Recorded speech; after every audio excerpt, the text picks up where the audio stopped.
स्वतंत्रता को बल देता है, समता न्याय का फल देता है। स्वतंत्रता को बल देता है, समता न्याय का फल देता है। जिसकी बदौलत भारत देश को मिला यहाँ सम्मान है। भारत का संविधान है, भारत का संविधान है, भारत का संविधान है, भारत का संविधान है। स्वतंत्रता को बल देता है, समता न्याय का फल देता है। जिसकी बदौलत भारत देश को मिला यहाँ सम्मान है। भारत का संविधान है, भारत का संविधान है, भारत का संविधान है, भारत का संविधान है।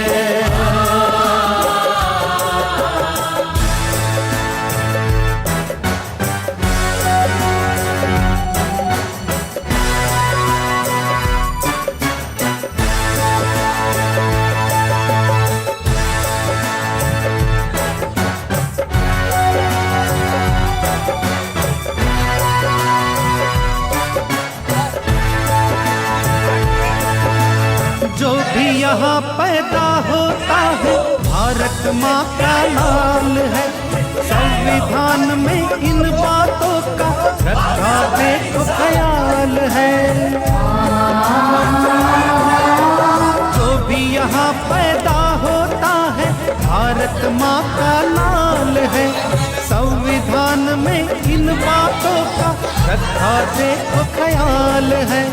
कोई मरे ना भूख प्यास से इसका प्रावधान है। भारत का संविधान है, भारत का संविधान है, भारत का संविधान है, भारत का संविधान है।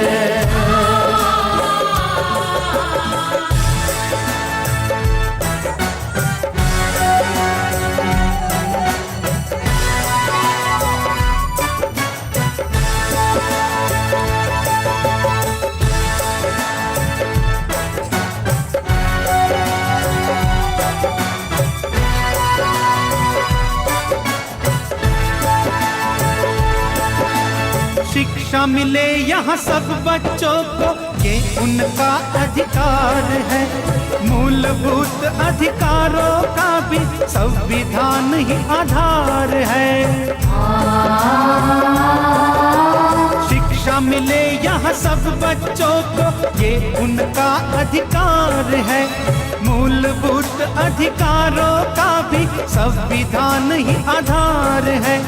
सात धर्म का भेद नहीं है, सबको न्याय समान है। भारत का संविधान है,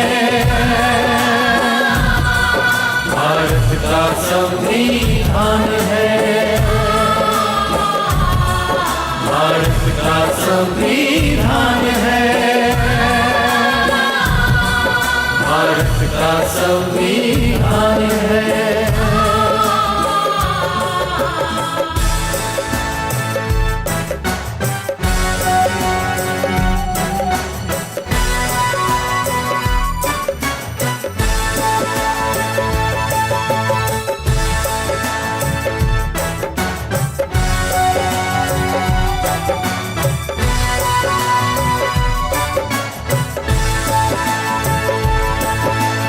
इसके रचेता भीमराव का सपना कितना अच्छा है।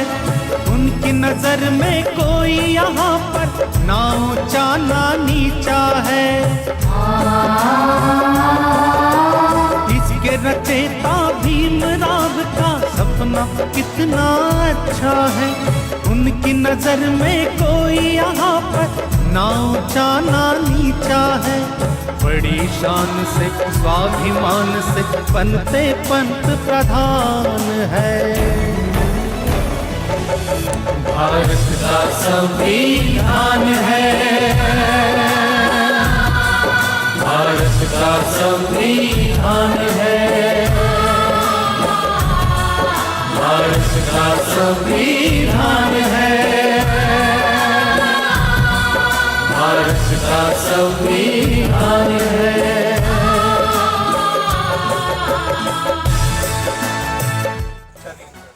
डॉक्टर बाबासाहेब आंबेडकर महाविद्यालय अमरावती, तक्षशिला तंत्रनिकेतन अमरावती, रामकृष्ण शिक्षणशास्त्र महाविद्यालय अमरावती, नालंदा औद्योगिक प्रशिक्षण संस्था अमरावती, करण इंग्रजी school Amravati, Takshashila law college Amravati यांच्या संयुक्त विद्यमानं 4 दिवसीय संविधान महोत्सव आणि त्याअंतर्गत विविध स्पर्धा, संविधान रॅली, संविधानाच्या प्रतिकृतीचं अभिवादन, संविधान भिंत या माध्यमातून भारतीयांमध्ये आपल्या सर्वांमध्ये संविधानाच्या विषयी असलेली उत्कंठा, प्रेम, अस्मिता जागृत करण्यासाठी म्हणून आमच्या श्री दादासाहेब चॅरिटेबल ट्रस्टच्या सन्मान्य अध्यक्षा आदरणीय कीर्तिताई राजेश अर्जुन, सन्मान्य सचिव डॉक्टर कमलाकर पायस सर यांच्या नेतृत्वाखाली आम्ही संविधान महोत्सव करतो आहे।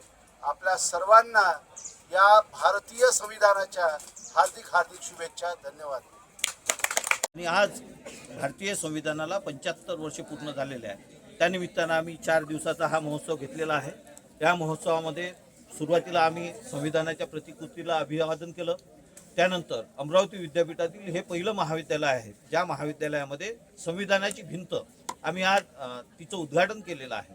त्यासोबतच विद्यार्थ्यांमध्ये संविधानाबद्दल जनजागृती व्हावी, नागरिकांमध्ये जनजागृती व्हावी म्हणून आज जवळपास 500 विद्यार्थी मिळून संपूर्ण शहरामध्ये आम्ही या रॅलीचं नियोजन केलेलं आहे। सोबतच संविधान हा विषय ठेवून आम्ही चित्रकला स्पर्धेचं आयोजन केलेलं आहे। उद्या सकाळी रांगोळी स्पर्धा आहे, संविधान जागृती अभियान आहे आणि त्यासोबतच हा संविधानाचा वारसा हा अखंड राहावा, त्याला अक्षरत्व प्राप्त व्हावं म्हणून एक संविधानावरचं पुस्तकसुद्धा आम्ही प्रकाशित करणार आहोत उद्या। त्यानंतर आमचा जो वार्षिक अंक आहे हा संविधानाला केंद्रवरती ठेवून केलेला आहे। त्यासोबतच संविधानाच्या प्रास्ताविकेचं वाटप, संविधान याच्या प्रतीचं वाटप आणि त्यासोबतच महिलांच्या सक्षमीकरणासाठी त्यांच्यासाठी साहित्य वाटप आणि त्यानंतर 4 दिवसानंतर संविधान जागृती अभियानाचा आम्ही समारोप करणार आहोत। संविधान दिनाच्या सर्व भारतीय नागरिकांना सदिच्छा।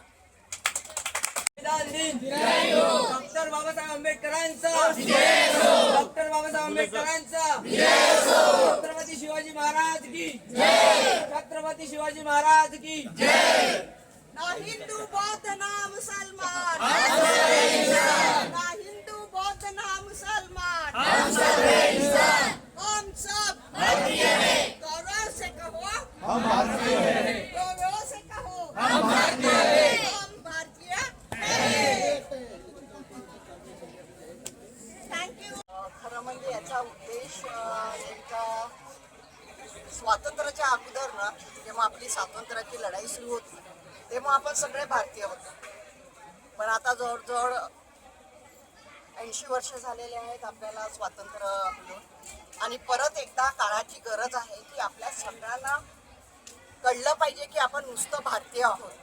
कारण आपण आजकाल काय बघत आहोत ना, सगळे असे डिवायडेड झाले आहेत, विभागले आहेत जातीमध्ये, सगळ्यांनी रंग आपले वाटून घेतलेले आहेत, सगळ्यांनी आपले लीडर लोक जे महामानव होते ते सगळ्यांनी आपापल्या जातीप्रमाणे किंवा आपल्या तत्वाप्रमाणे असे विभागले गेले आहेत। मी तर म्हणते त्यांचं एक स्वप्न होतं की एक अखंड भारत।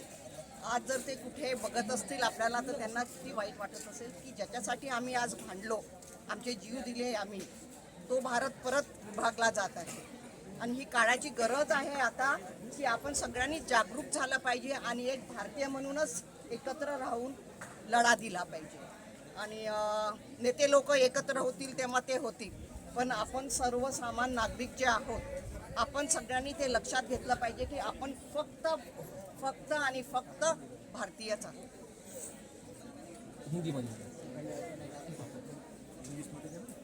इंग्लिशमध्ये नाही घेणार ते. त्यांना माहित आहे ते जमेल. संविधान दिन का ये उद्देश्य है कि जैसे आप सब जानते हैं 80 साल पहले की हमारी लड़ाई थी स्वातंत्र के लिए. तब हम सब लोग भारतीय थे. पर जब आप सब देख रहे हैं यहाँ कि सब विभाजित हो गए हैं, सेपरेट हो गए हैं, सब अपने आप को एक तो सिख, हिंदू, मुस्लिम, ईसाई, बौद्ध मान रहे हैं, जो कि बहुत ही गलत है. बाबा साहेब और सब महापुरुषों का एक सपना था कि भारत अखंड हो. सब ने नेता लोगों को, अपने जो महापुरुष हैं उनको बांट लिया है, रंगों को बांट लिया है. और अभी ये जरूर है कि हम सब ने एक होके एक भारतीय होना चाहिए. और जब एक होके हम लड़ेंगे तभी हम हमारा देश आगे लेके जाएंगे. संविधान दिनाच्या सगळ्यांना खूप शुभेच्छा आणि सगळेजण एक व्हा नेक व्हा.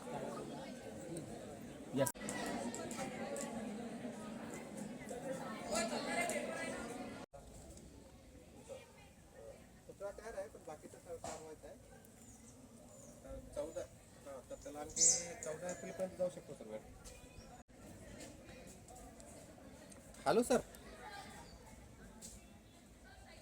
काय नाही सर, कॉलेजमध्ये आज संविधानाची रॅली होती त्यानिमित्त कॉलेजमध्ये आहे.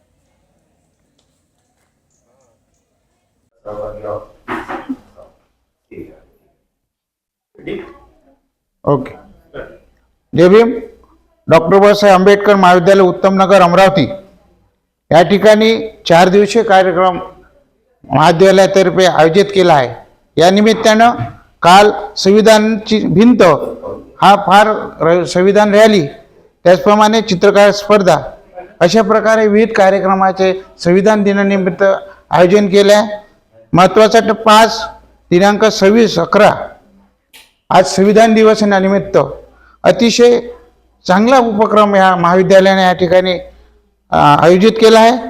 या ठिकाणी रांगोळी स्पर्धा, त्याचप्रमाणे भारतीय संविधानाचे मूळ उद्देश आदरणीय देवकुमार आठवले साहेब या ठिकाणी उपस्थित झाले आहेत. त्यांचे अतिशय सुंदर असं या ठिकाणी व्याख्यान झालं आहे.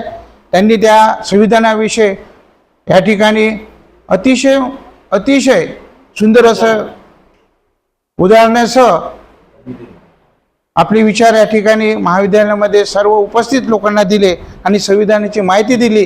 त्यानिमित्तानं आपण त्यांना जाणून घेऊया आज यांची ते या ठिकाणी आले आहे. पण तथागत टी व्हीतर्फे त्यांचं या ठिकाणी हार्दिक अभिनंदन करतो, स्वागत करतो आणि त्यांच्याकडे जातो आणि त्यांनी या ठिकाणी आपले मनोगत आणि या ठिकाणी आपले विचार द्यावे अशी मी त्यांना विनंती करतो. जय भीम सर. जय भीम. संविधान निर्मितीच्या अगोदर जी सामाजिक, राजकीय आणि आर्थिक व्यवस्था या देशामध्ये होती त्याला समग्रपणे बदलून टाकून नवीन एक रचना निर्माण करण्यासाठी संविधानाची निर्मिती झाली. त्यानुसार जी रचना संविधानाची झाली ती जर तशा प्रकारची त्या उद्देशाने राबवल्या गेली तर मात्र आपल्याला आपले पूर्ण सामाजिक, आर्थिक आणि राजकीय जीवन हे पुनर्रचित करावं लागेल. आणि ती करण्यासाठी आजची जी नेते मंडळी आहे किंवा जनता आहे किंवा ब्युरोक्रेसी आहे ही किती प्रयत्न करतात यावरती संविधानाची यशस्वीता अवलंबून राहील. धन्यवाद सर. थँक्यू. थँक्यू. याच कार्यक्रमाला प्रमुख उपस्थिती म्हणून अतिथी म्हणून प्राचार्य प्रियदर्शिनी वाकोडे या ठिकाणी या कार्यक्रमात उपस्थित झाले. ते आपलं या ठिकाणी मनोगत देतील अशी मी त्यांना विनंती करतो. सर्वप्रथम सर्वांना संविधान दिनाच्या हार्दिक शुभेच्छा. खरं सांगायचं तर संविधान म्हटलं की साऱ्यांच्या नाकाला मुरळा येतो, बऱ्याच लोकांना पोटदुखी लागतं, पण संविधानाचे मूल्य काय आहे हे आपण समजून घेत नाही. बरेचदा स्त्री चरित्र हननाच्या, स्त्री अपहरणाच्या ही पुस्तकं फार लोकांना आवडीने वाचतात, पण स्त्री हक्काबाबतची, स्त्री संदर्भातली, स्त्रीच्या आदर्शाची, स्त्रीच्या अस्तित्वाची ज्यामध्ये मांडणी केलेली आहे अशा पुस्तकाला स्त्रियाच नाकारतात. तर ही फार शोकांतिक आहे. मला असं वाटतं की स्त्रियांनी संविधानाबद्दल जागृत राहिलं पाहिजे, आपल्या हक्काबद्दल जागृत राहिलं पाहिजे. येणारा काळ हा भयंकर आहे. हातातून वेळ निसटून गेल्यानंतर आपल्याला काहीही करता येणार नाही. तर माझ्या मैत्रिणींनो, भगिनींनो, आपण संविधानाला समजून घेतलं पाहिजे आणि त्याचा आदर करून आपण आपल्या पिढीलाही त्याबद्दल माहिती दिली पाहिजे आणि त्याची रोपण केलं पाहिजे असं मला वाटतं. थँक्यू. आजच्या या संविधानाच्या दिनानिमित्त संपूर्ण या 4 दिवसीय कार्यक्रमाचं आयोजन आदरणीय डॉक्टर कमलाकरजी पायस या महाविद्यालयाचे प्राचार्य आहेत. ते अतिशय अभ्यासक आहेत. त्या अभ्यासक त्यांनी हा भारतीय संविधानाचा जो महोत्सव या ठिकाणी आयोजित केला, त्यानिमित्ताने त्यांचे मत आपण या ठिकाणी जाणून घ्या. माननीय कमलाकरजी पायस.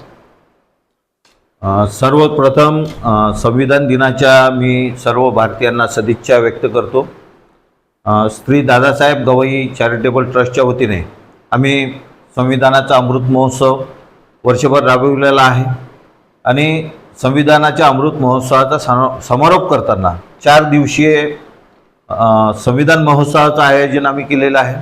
त्यामध्ये आम्ही डॉक्टर बाबासाहेब आंबेडकर महाविद्यालयामध्ये संविधानाची भिंत ही निर्माण केलेली आहे, ज्यामध्ये संविधानाबद्दल सर्व माहिती सार रूपानं आलेली आहे, जेणेकरून विद्यार्थ्यांमध्ये त्या संविधानाबद्दल जाणीव निर्माण होईल. दुसरा जो भाग आहे की त्यानिमित्तानं आम्ही विविध उपक्रम राबवलेले आहेत. त्यामध्ये अमरावती शहरामध्ये जनजागृती रॅलीचं आयोजन केलं होतं. चित्रकला स्पर्धेचं आयोजन आम्ही केलं. त्यानिमित्तानं आज रांगोळी स्पर्धेचं आयोजन केलेलं आहे. त्यानिमित्तानं आम्ही संविधानाचा एक दस्तावेज निर्माण व्हावा, संविधानासंदर्भात अधिकाधिक आकलन व्हावं, यासाठी आम्ही संविधानाची मूल्यगर्भता हा एक संशोधन ग्रंथसुद्धा प्रकाशित केलेला आहे. सोबतच डॉक्टर बाबासाहेब आंबेडकर महाविद्यालयाचा जो वार्षिकांक आहे तो सुद्धा संविधानाला केंद्रवर्ती ठेवून आम्ही निर्माण केलेला आहे. सोबतच रांगोळी स्पर्धा आणि महिलांना जीवनावश्यक साहित्याचं वाटप, संविधानाच्या प्रास्ताविकांचं वाटप, या साऱ्या बाबींच्या माध्यमातून आम्ही आमच्या विद्यार्थ्यांमध्ये संविधान प्रतीची आत्मीयता, जाणीव, जागृती निर्माण करण्याचा प्रयत्न करतो आहे. आणि संविधान हा आपला विषय आहे. प्रत्येक विद्यार्थी हा आपल्या हक्कांबद्दल आणि जबाबदाऱ्यांबद्दल जागृत व्हावा हा उद्देश ठेवून आम्ही या संविधान महोत्सवाचं आयोजन या ठिकाणी केलेलं आहे. या संपूर्ण आयोजनामध्ये श्री दादासाहेब गवई चॅरिटेबल ट्रस्टच्या अध्यक्ष आदरणीय कीर्तिताई अर्जुन यांचं मार्गदर्शन आणि मदत आम्हाला पूर्णपणे राहिलेले आहे. धन्यवाद. धन्यवाद सर. थँक्यू. हा धर्म नको, तो धर्म नको, असे बरेच धर्माला टाळलं, कारण त्यामध्ये अंधश्रद्धा आहे, आणि बौद्ध धर्माला स्वीकारलं, असं तिचे एकंदरीत मत बनलेलं आहे. आता बघा, तिला हे मत का आलं, ही धर्माबद्दल का बोलते आहे, जे विषय किती गहन आहे बघा. धर्माबद्दल जेव्हा त्या 17-18 वर्षाच्या पोरीला प्रश्न निर्माण होतात, तर ही एकंदरीत आपल्या देशाची परिस्थिती हे आपल्याला दिसून येते. बाळा, धर्म म्हणजे काय? आता आपण बघता, कुठलाच धर्म वाईट नसतो. धर्म म्हणजे नियम, अटी. कोणाचे नियम फारच स्ट्रिक्ट असतात, कोणाचा बाप लय डेंजर असतो आहे ना, कोणाचा बाप साधा असतो. तर आपला बाबाने आपल्याला माहिती आहे का, अगदी नीती, तत्व, मानसशास्त्र ह्या सगळ्या गोष्टीचं अनुकरण असणारा एक आपल्या पोटातला, गर्भातला धर्म दिला, तो म्हणजे बौद्ध धर्म. त्याच्यामध्ये मानवता आहे, करुणा आहे, प्रेम आहे, आणि माणसाला माणूस म्हणण्याचं एक त्यामध्ये समीकरण आहे. ही फक्त माहिती आहे का आपल्याला भारत पुस्तकामध्ये राज्यघटनेचं एखादा चॅप्टर असलं शाळेत की आपल्याला किती टेन्शन येतं. बापरे, हे मुद्दामून घडवलं जातं, कठीण पद्धतीनं सांगितलं जातं. बुद्ध धर्म इतका सोपा असताना आपल्याला कठीण पद्धतीनं काय सांगला जातो यावर आपण विचार केला पाहिजे. आणि तुला हे प्रश्न आत्ता पडत आहे, आणि हे प्रत्येक विद्यार्थ्यांना पडते, कारण देशाची एकंदरीत परिस्थिती बघतात ही फार चिंतनाची गोष्ट आहे. यावर आपण काम केलं पाहिजे, कारण धर्माचा तांडव आहे. प्रत्येकाला आपला धर्म, आपले नियम, आपले अटी आवडतात. तर याची आपण खरंच म्हणजे प्रत्येक शिक्षकाची, मला असं वाटते प्रत्येक शिक्षकांनी ह्या गोष्टी सांगितल्या पाहिजे. आणि आपला बौद्ध धर्म हा धर्म नसून धम्म आहे, आणि याचे नियम अगदी सोपे, सुटसुटीत आहेत. म्हणून आपण डॉक्टर आंबेडकरांनी बौद्ध धर्म स्वीकारला. अगदी तुला तर याची कल्पना आहेच, तर ही गोष्ट लक्षात ठेव कायम की बौद्ध धर्म हा धर्म नसून धम्म आहे. ठीक आहे. आणि प्रत्येकाच्या आयुष्यामध्ये नियम हवे असतात. मग तुम्ही कोणते नियम फॉलो करता, तुम्ही ख्रिस्ती धर्माचे करता, हिंदू धर्माचे करता, ही आपापली चॉईस आहे. तर आपल्याला मी तर मगाशीच म्हणाले की राज्यघटनेपेक्षाही मला महत्वाचं वाटते धर्म, बौद्ध धर्म. ही जी नियम मला दिले हे जास्त महत्वाचे वाटतात. तर याला वाच आणखी तुला आणि प्रश्न असे भन्नाट येऊ दे, चांगली अधिक मोठी मोठी प्रश्न येऊ दे. धर्माच्या जाळ्यात फसायचं नाही आपण आता. ठीक आहे. थँक्यू.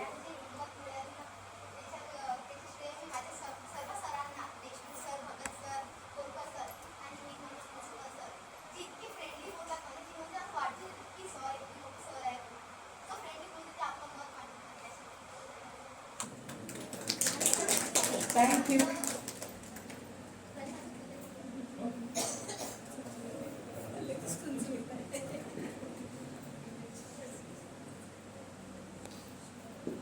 मला काय करायचं आहे, मला बँकेची सॅलरी आहे, आता पेन्शन आहे आणि मी हट्टाकट्टा आहे. ठीक आहे.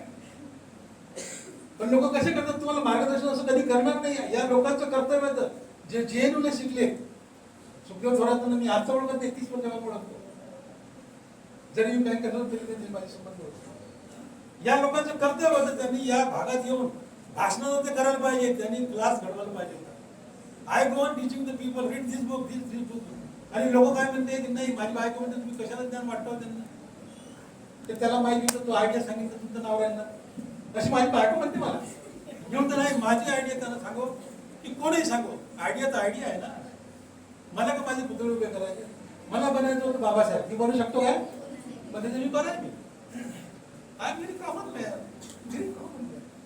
म्हणजे मी एक जनरल म्हणून बोलतो की consistency is the virtue of अन ॲस. बाबासाहेबांचे जे वक्तव्य आहे ते तुम्ही तपासून बघा, आजच्या परिस्थितीमध्ये बघा, त्याचा रेलिव्हन्स बघा आणि त्यावर त्याचा उच्चार करा. त्याशिवाय तुम्ही ते विचार घेऊन चालू नका. बुद्धिझम ही गोष्ट माणसाला काय शिकवते, बुद्धी. बुद्धिझममध्ये 2 महत्वाच्या गोष्टी आहेत. बुद्धिझममध्ये सर्वात महत्वाच्या गोष्टी कोणत्या आहेत? एक बुद्धिमत्ता म्हणजे प्रज्ञा, दुसरी गोष्ट आहे नीतिमत्ता म्हणजे शील.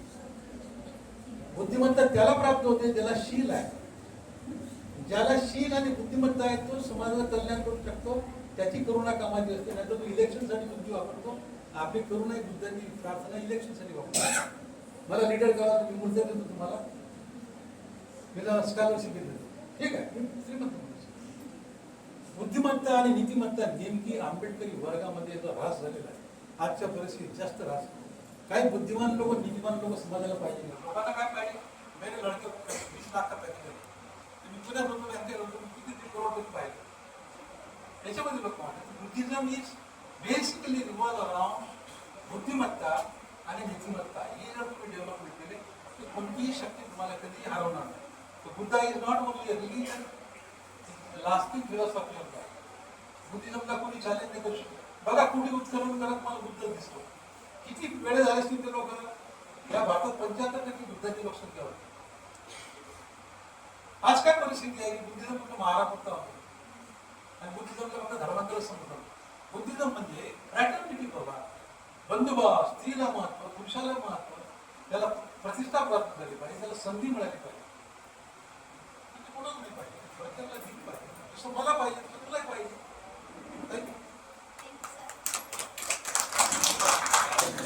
एवढं छान आम्हाला पुस्तकांबद्दल सांगितल्याबद्दल. कर्तृत्वाची ज्योत मनात, कर्तृत्वाची ज्योत मनात, देश उजळेल आपल्या हातात. देश तुमचे आहे, सूर्य चंद्राहून जास्त. तुमच्या या बोलण्याच्या शब्दांचे आहे जीवनाचे संपूर्ण अर्थ. यासाठी मार्गदर्शन भाषण म्हणून वाकडे मॅम यांना मी आमंत्रित करते.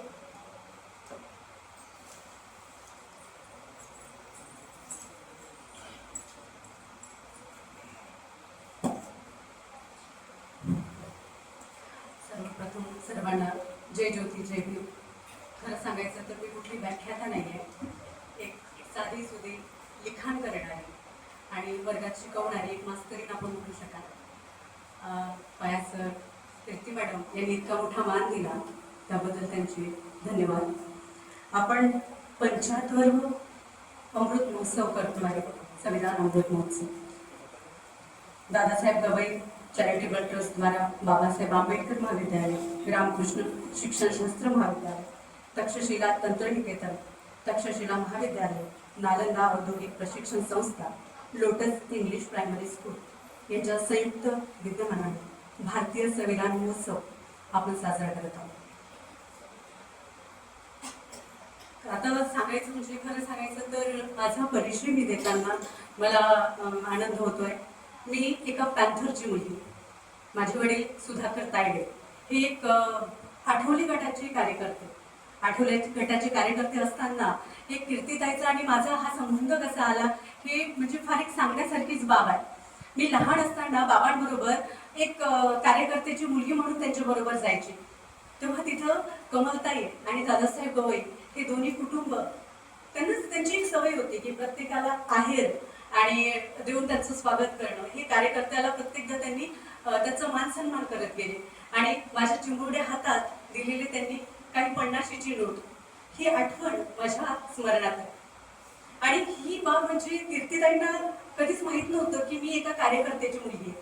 त्यांना फक्त इतकं माहीत होतं की ही फेसबुकवर चांगलं लिखाण करते, एक चांगली पोरगी आहे. एक फार वर्षापूर्वी आम्ही एका कार्यक्रमामध्ये भेटलो होतो, सॉरी एका व्हॉट्सअप ग्रुपला आम्ही मैत्री झाली होती. तिथून आमचा मैत्रीचा प्रवास सुरू झाला, कधी न बघता पण वैचारिक देवाणघेवाण गप्पा ह्या आमच्या चालत राहिल्या आणि त्यातून आम्ही मुलगळत गेलो. पण आम्ही एकमेकींना कधी मी सांगितलं नाही त्यांना की मी पॅन्थरची मुलगी आहे.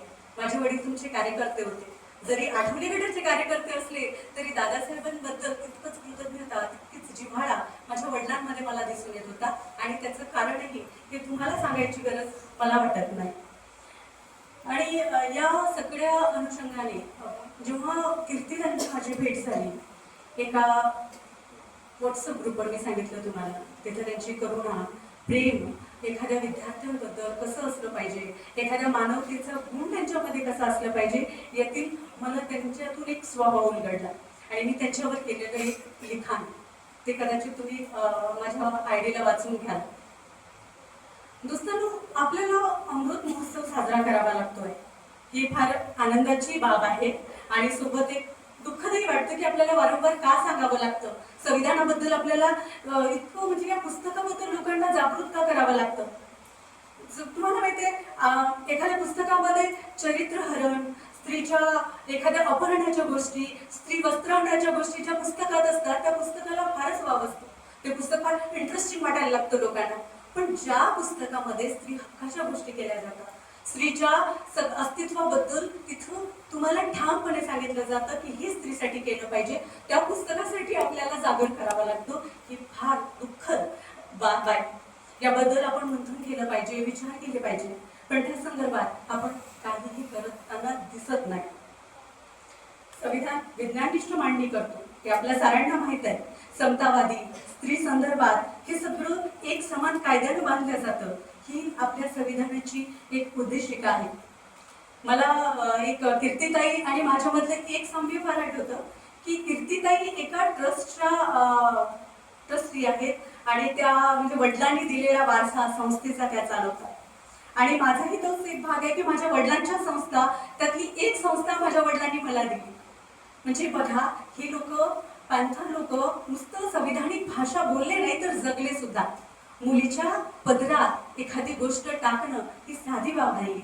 म्हणून मला त्यांचं कायम अशी लोक जगली आहे. संविधानाला जगणं सोपं नाही, अंमलात आणणं, कायद्यानुसार जगणं हे तर फार म्हणजे जबरदस्ती असतं. पण ती गोष्ट आपल्या अंगवळणी पाडणं, जगण्यामध्ये आपल्याला त्याला एक प्रवाहात आणणं ही फार मोठी गोष्ट आहे. आणि एक मी फार, कारण मला आठवले सरांना ऐकायचंय, मला एक गोष्ट वाटतं की आपल्या देशातल्या लोकांना फार एक वाटतं की संविधान हे बौद्धांचंच आहे, बौद्ध पाहत बसतील, आंबेडकर लोकांचंच काम आहे संविधान वाचवणं म्हणजे. आणि आंबेडकरी लोक हे झेंडे बिंडे घेऊन निघतात कारण त्यांना वाटतं ना आमच्या आंबेडकरांनी लिहिलंय. पण खरं सांगू, संविधानाविषयी सर मला असं वाटतं की याच्यापेक्षाही मौल्यवान वस्तू जर आम्हाला कोणती दिली असतील आंबेडकरांनी तर बुद्ध ही गोष्ट डॉक्टर बाबासाहेब आंबेडकरांनी बौद्धांना दिली. आणि त्याच तत्वावर संविधानाची पायबंदी केलेली आहे, त्याच तत्वावर संविधान उभं आहे. याची आपण समजून घेतलं पाहिजे. बुद्ध धर्माचा त्यामध्ये सायकोलॉजी अभ्यास, त्यामध्ये नियम, अटी, अशा कितीतरी गोष्टी आपल्याला बौद्ध धर्माशी निगडीत असणाऱ्या दिसतात. आणि आपण इथं मानवतेच्या गोष्टी असणाऱ्या पुस्तकाला डावलतो. तर ह्या गोष्टी आपण समजून घेतल्या पाहिजे. मी पुन्हा एकदा सांगते, मी चांगली लिखाण करू शकते पण सर भाषण करू शकत नाही. तरी मी आपली रजा घेते आणि आपण आठवली साईडला ऐकूया एवढं सांगते. आणि जय भीम, जय भीम.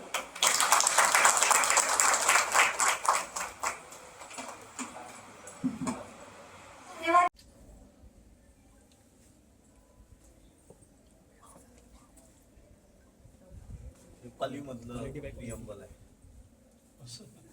मराठी, पाली, हिंदी आणि इंग्रजी असं 4 मध्ये. पालीमधलं साधारणतः येत नाही ना, त्यापेक्षा आमचं ते धम्मलिपीमध्ये करायचं होतं, थोडंसं ते नाही करता आलं. तर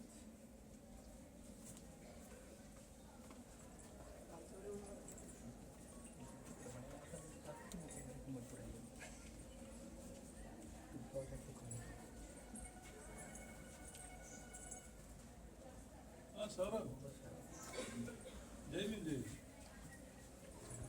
बरं येतो. हो सांगितलं ना.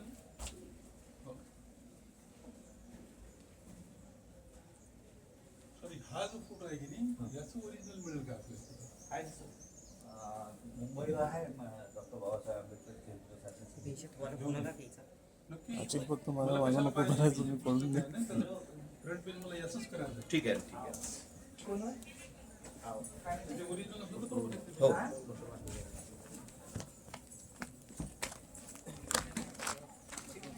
सदगमयम तमसोर्मा ज्योतिर्गमयम मृत्युर्गा अमृतगमयम. वाईटाकडून चांगल्याकडे, अंधाराकडून प्रकाशाकडे व मृत्यूकडून अमृतत्वाकडे नेणारे कृष्ण नेतृत्व असलेले अध्यक्ष डॉक्टर कमलाकर पायस सर, सचिव श्री दादासाहेब गवई चॅरिटेबल ट्रस्ट व प्राचार्य डॉक्टर बाबासाहेब आंबेडकर महाविद्यालय अमरावती यांचे स्वागत डॉक्टर पी.एल. अंबोरे सर करतील अशी मी त्यांना विनंती करते.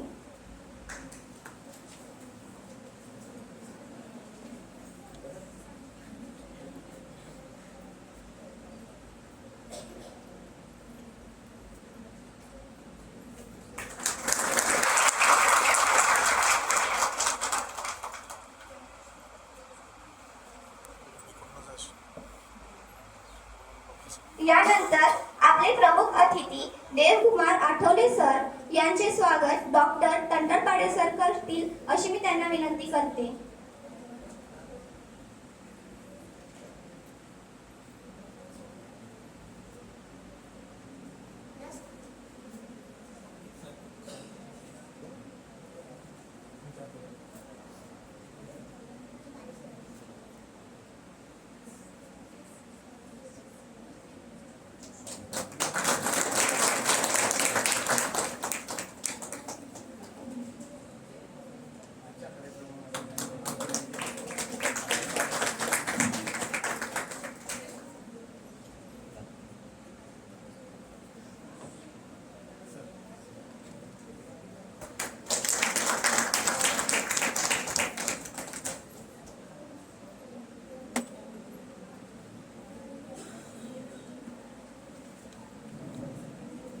यानंतर आपल्या प्रमुख अतिथी प्राचार्य प्रियदर्शनी वाकडे मॅम यांचे स्वागत प्राध्यापक दीपाली पडोळे मॅम करतील अशी मी त्यांना विनंती करते.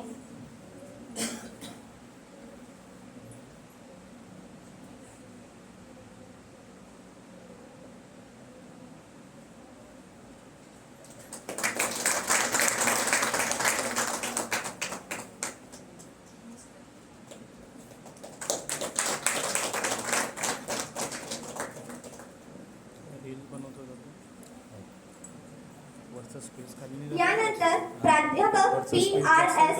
राव sir, CEO of Shri Dadasaheb Gavai charitable trust यांचे स्वागत डॉक्टर मस्के सर करतील अशी मी त्यांना विनंती करते.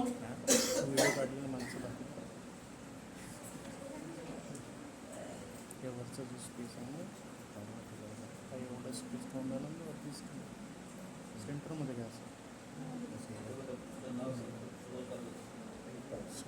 प्राचार्य शेकापुरे सर तक्षशिला तंत्रनिकेतन यांचे स्वागत डॉक्टर कांबळे सर करतील अशी मी त्यांना विनंती करते.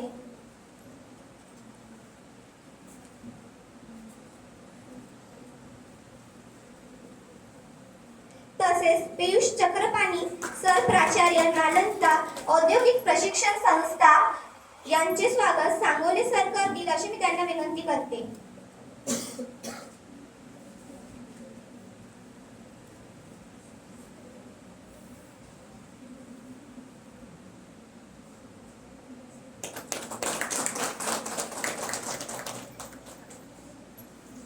गुरुजनांचा आशीर्वाद घेऊन साथ द्यावे सर्वांनी मिळून. आजच्या कार्यक्रमाचा उद्देश जाणून घ्यावा प्रास्ताविक केले. प्रगतीच्या युगात संस्कारांना स्थान, ज्ञानाच्या विश्वास, शिक्षकांना मान. तर आजच्या या कार्यक्रमाचे प्रास्ताविक करण्याकरिता डॉक्टर प्राध्यापक दीपाली पडोळे मॅम यांना आमंत्रित करते.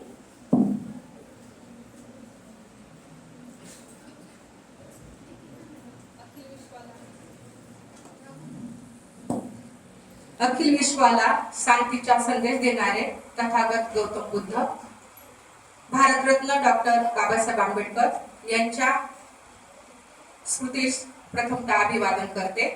समस्त जगाला मानवता संदेश देणारे सर्व महामानव यांच्या विचारांना मी अभिवादन करते.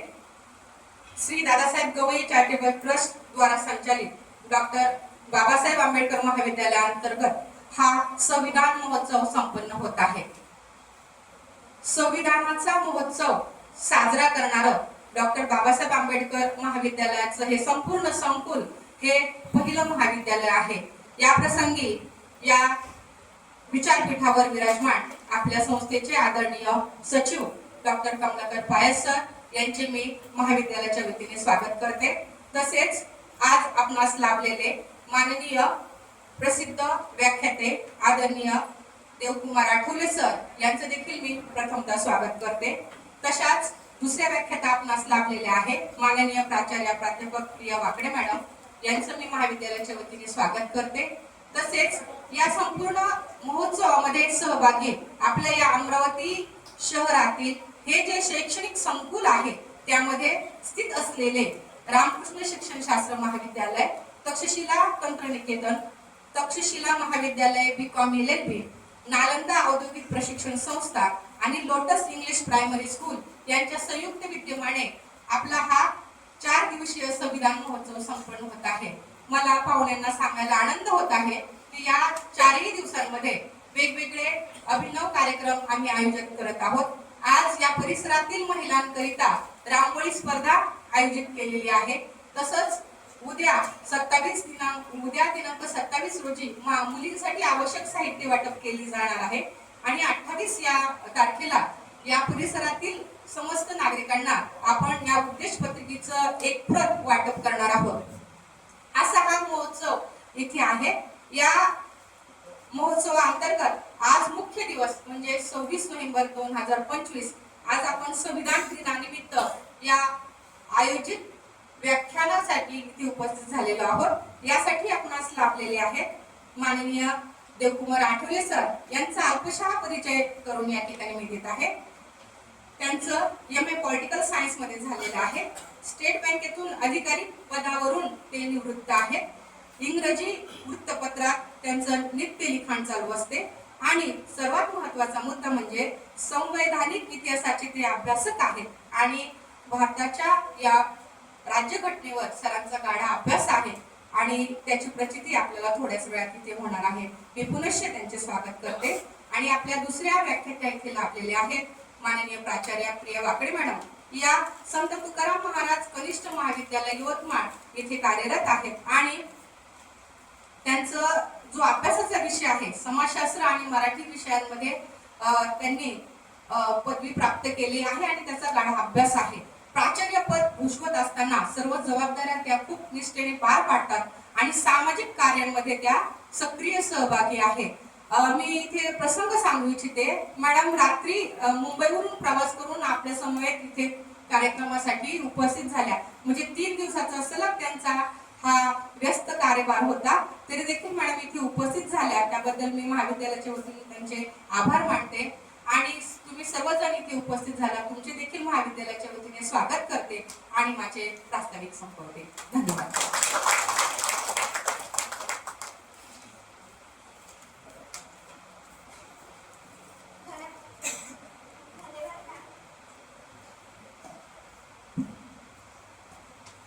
धन्यवाद मॅम.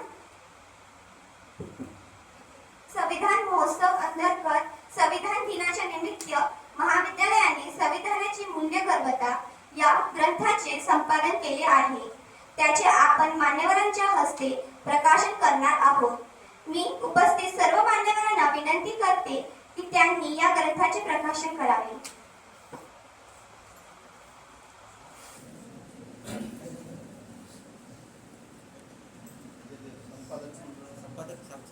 संपादक मंडळाने या सर्वच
फोकसच नाही वाईट पडून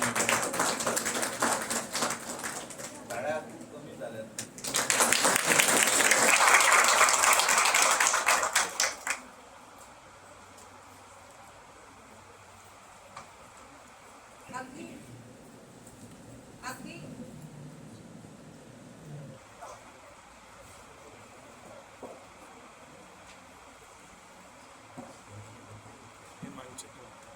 अगदी कमी वेळेमध्ये या ग्रंथाचं इथे निर्मिती करण्यात आलेली आहे. आणि यामध्ये संविधान ही थीम होती. जवळजवळ 25 लेख इथे आपल्याला प्राप्त झालेले आहेत. आणि याचं संपूर्ण कार्य संपादक मंडळामध्ये करत असताना डॉक्टर सांगोले सर, अंभुरे सर आणि डॉक्टर कांबळे सर यांनी याच्यावरती काम केलेलं आहे. आणि संपूर्ण या महोत्सवामध्ये ही जी कामाची प्रेरणा आहे ती आम्हाला डॉक्टर बाबासाहेब आंबेडकर महाविद्यालयाचे प्राचार्य डॉक्टर कमलाकर पाळे सर यांच्या मार्फत मिळालेली आहे. पुनश्च या ग्रंथाच्या प्रकाशनाबद्दल सर्वांनी टाळ्यांच्या गजरात इथे स्वागत करावे. धन्यवाद.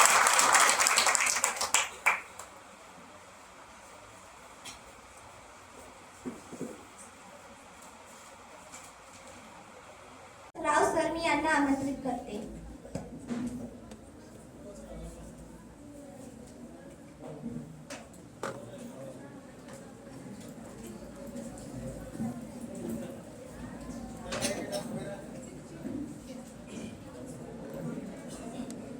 महाकारुणिक तथागत भगवान गौतम बुद्ध, विश्वभूषण भारतरत्न डॉक्टर बाबासाहेब आंबेडकर, आपले श्रद्धास्थान स्मृतिशय श्री दादासाहेब गवई,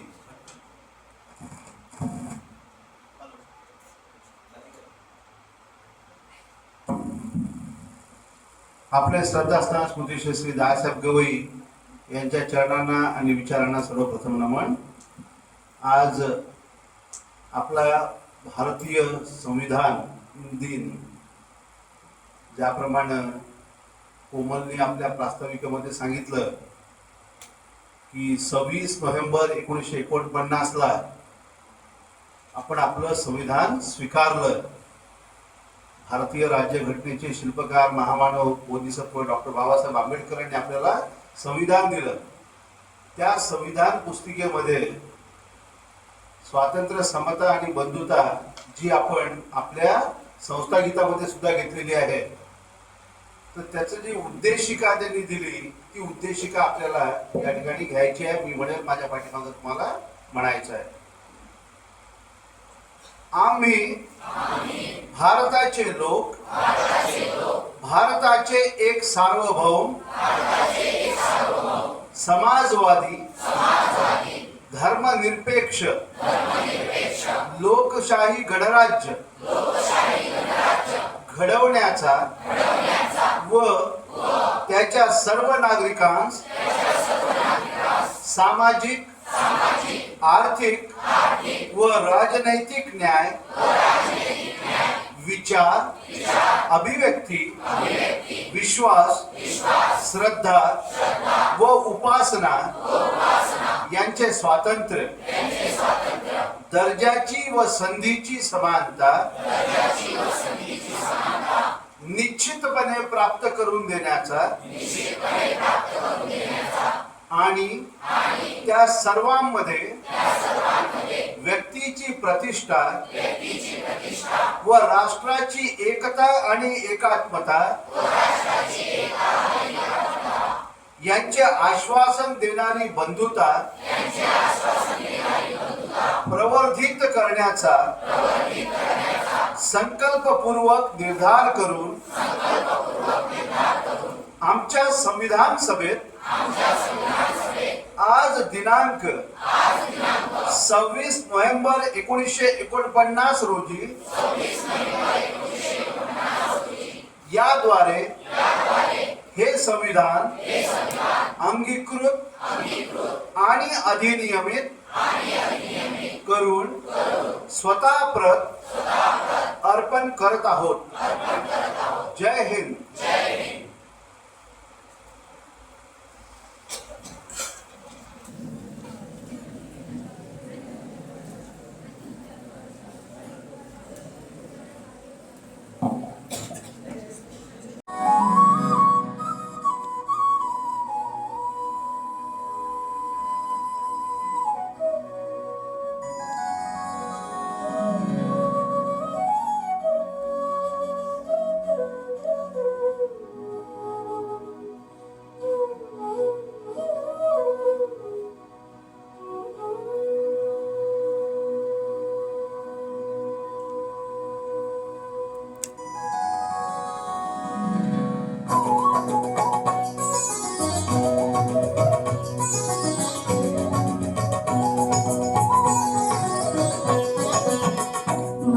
मानवतेची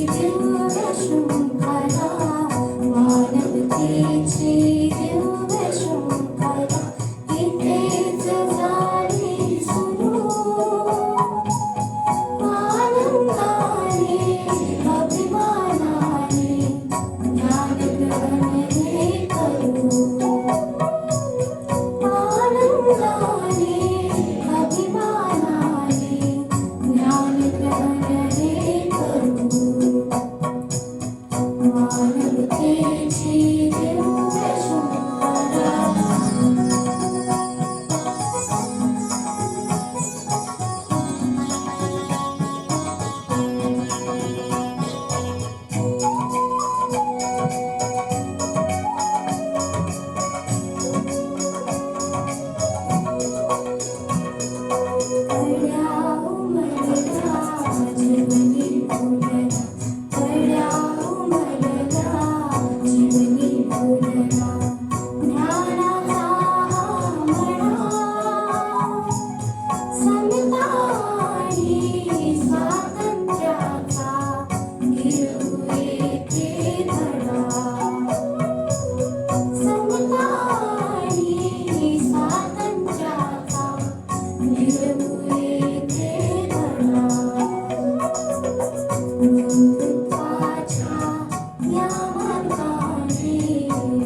स्फूर्तीची तीव्र शृंखला इथेच झाली सुरू आनंदाने अभिमानाने ज्ञानग्रहण हे करू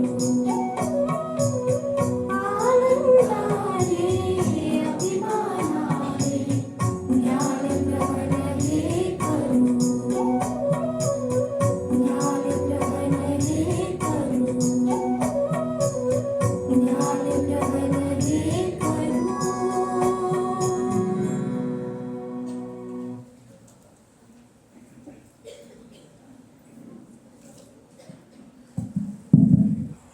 आपल्या संस्थेचे अध्यक्ष आदरणीय दीप्तीताई आणि संस्थेचे कोषाध्यक्ष आदरणीय राजेश सरांच्या आईंचं थोड्या वेळापूर्वी दुःखद निधन झालं आहे.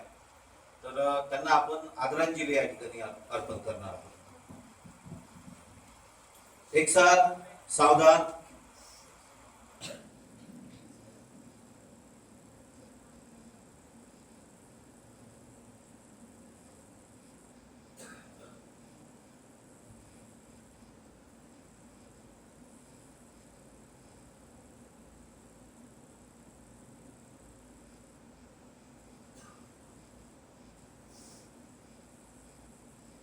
साधू साधू साधू.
शिला तंत्रनिकेतन अमरावती यांनी आपले मंचावर स्थान स्वीकारतील अशी मी त्यांना विनंती करते. तसेच पियुष चक्रपाणी सर, प्राचार्य नालंदा औद्योगिक प्रशिक्षण संस्था अमरावती यांनी आपले स्थान स्वीकारावे अशी मी त्यांना विनंती करते.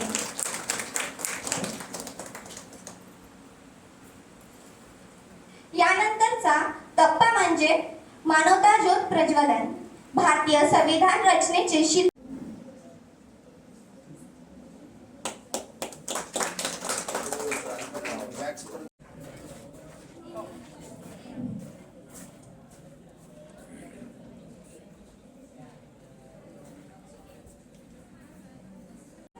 दादा असं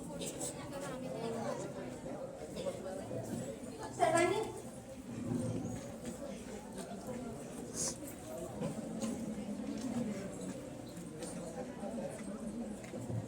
सर्वांना विनंती आहे, पाहुण्यांचं आगमन होताना सगळ्यांनी उभे राहून टाळ्यांच्या गजरामध्ये आपण पाहुण्यांचं स्वागत करूया.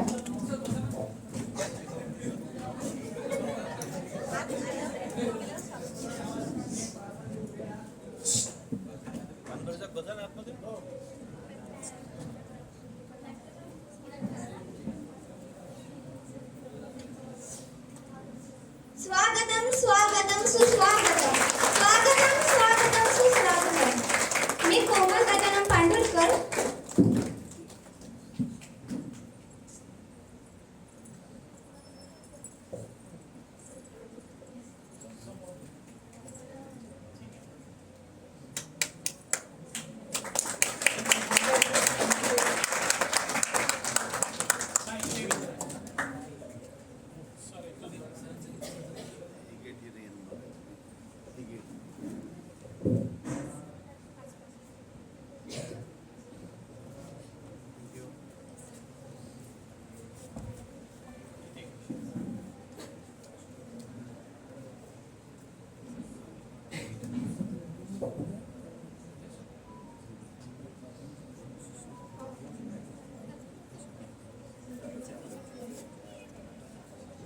व्यवस्थित आहे सर, काही प्रॉब्लेम नाही.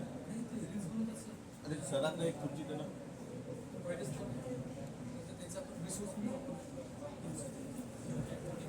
स्वीकारले होते आणि त्यांची अंमलबजावणी 26 जानेवारी 1950 पासून करण्यात आली. अध्यक्षा कीर्तिताई अर्जुन मॅम पहचानली.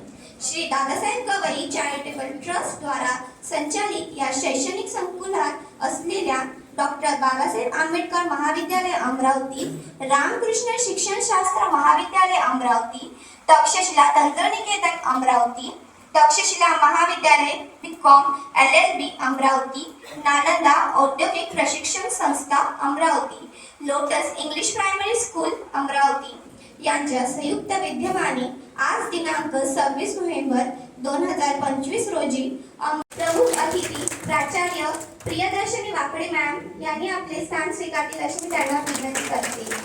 प्राध्यापक PRS Rao sir, CEO of Shri Dadasaheb Gavai charitable trust Amravati यांनी आपले स्थान स्वीकारले अशी मी त्यांना विनंती करते. कमलाकर पायस सर, सचिव श्री दादासाहेब गवई चॅरिटेबल ट्रस्ट तथा प्राचार्य डॉक्टर बाबासाहेब आंबेडकर महाविद्यालय यांनी आपले अध्यक्षस्थान स्वीकार केले. नेहमीच प्रत्येक क्षेत्रात पुढे राहतात. स्त्रियांचे संविधानाचे हक्क मिळवून दिले संविधानानेच ना, ते समजून सांगितले मॅडमने आपल्या शब्दातून.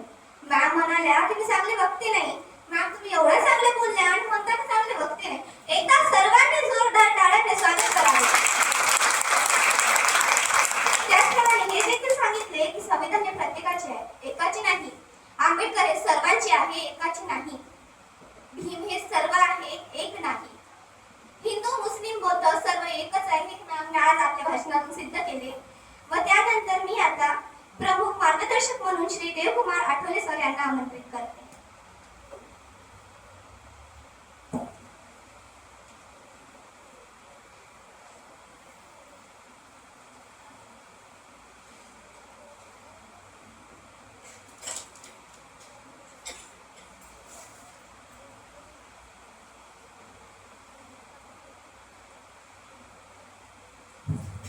प्रथम मी बाबासाहेबांचे स्मरण करतो.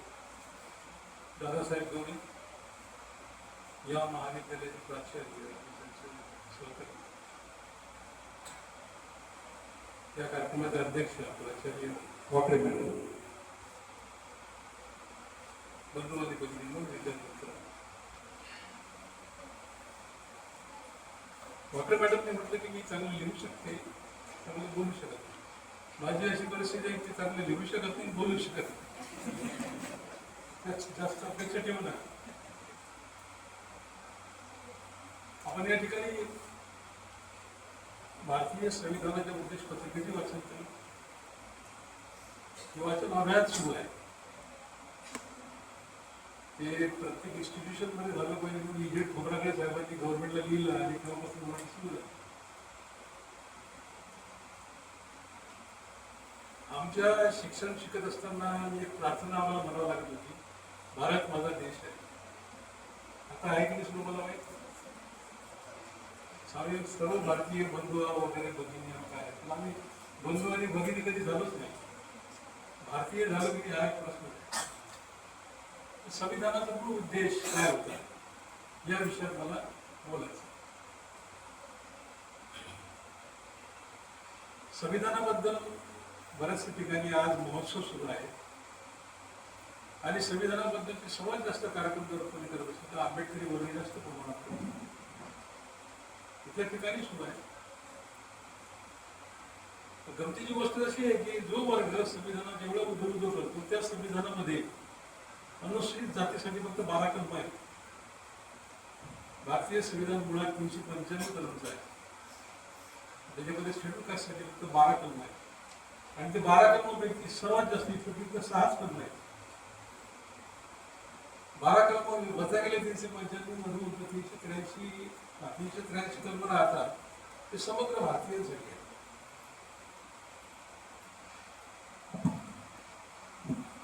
हे कलम irrespective of caste, creed, religion, your social and economic स्टेटसच्या विरहित आहेत.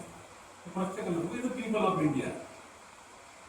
भारताची प्रस्तावना अशी म्हणतो with the people of India divided into numerous caste number of creeds and religion असं काही म्हणत नाही with the people of India there is a collective identity behind the constitution making. संविधान कोणाचं सर्वांचं कोणासाठी सर्वांसाठी पण मग त्याचे सेलिब्रेशन करण्याची जबाबदारी मात्र आंबेडकरवाद्यांनी जास्त घेतलेली आहे. आणि म्हणून हे संविधान जर आंबेडकरवाद्यांनी त्या अर्थाने गणल्या जात असेल तर त्यांनी त्याचं प्रोटेक्शन करावं ही पण जबाबदारी फक्त आंबेडकरवाद्यावरती जास्त येऊन पडलेली आहे. आवाज बरोबर आवाज अजून बरोबर. आणि आंबेडकरवादी पण सुद्धा स्वतःला आपण संविधानाचे संरक्षक असं मानतात आणि आपणच संरक्षण केलं पाहिजे असं मानतात.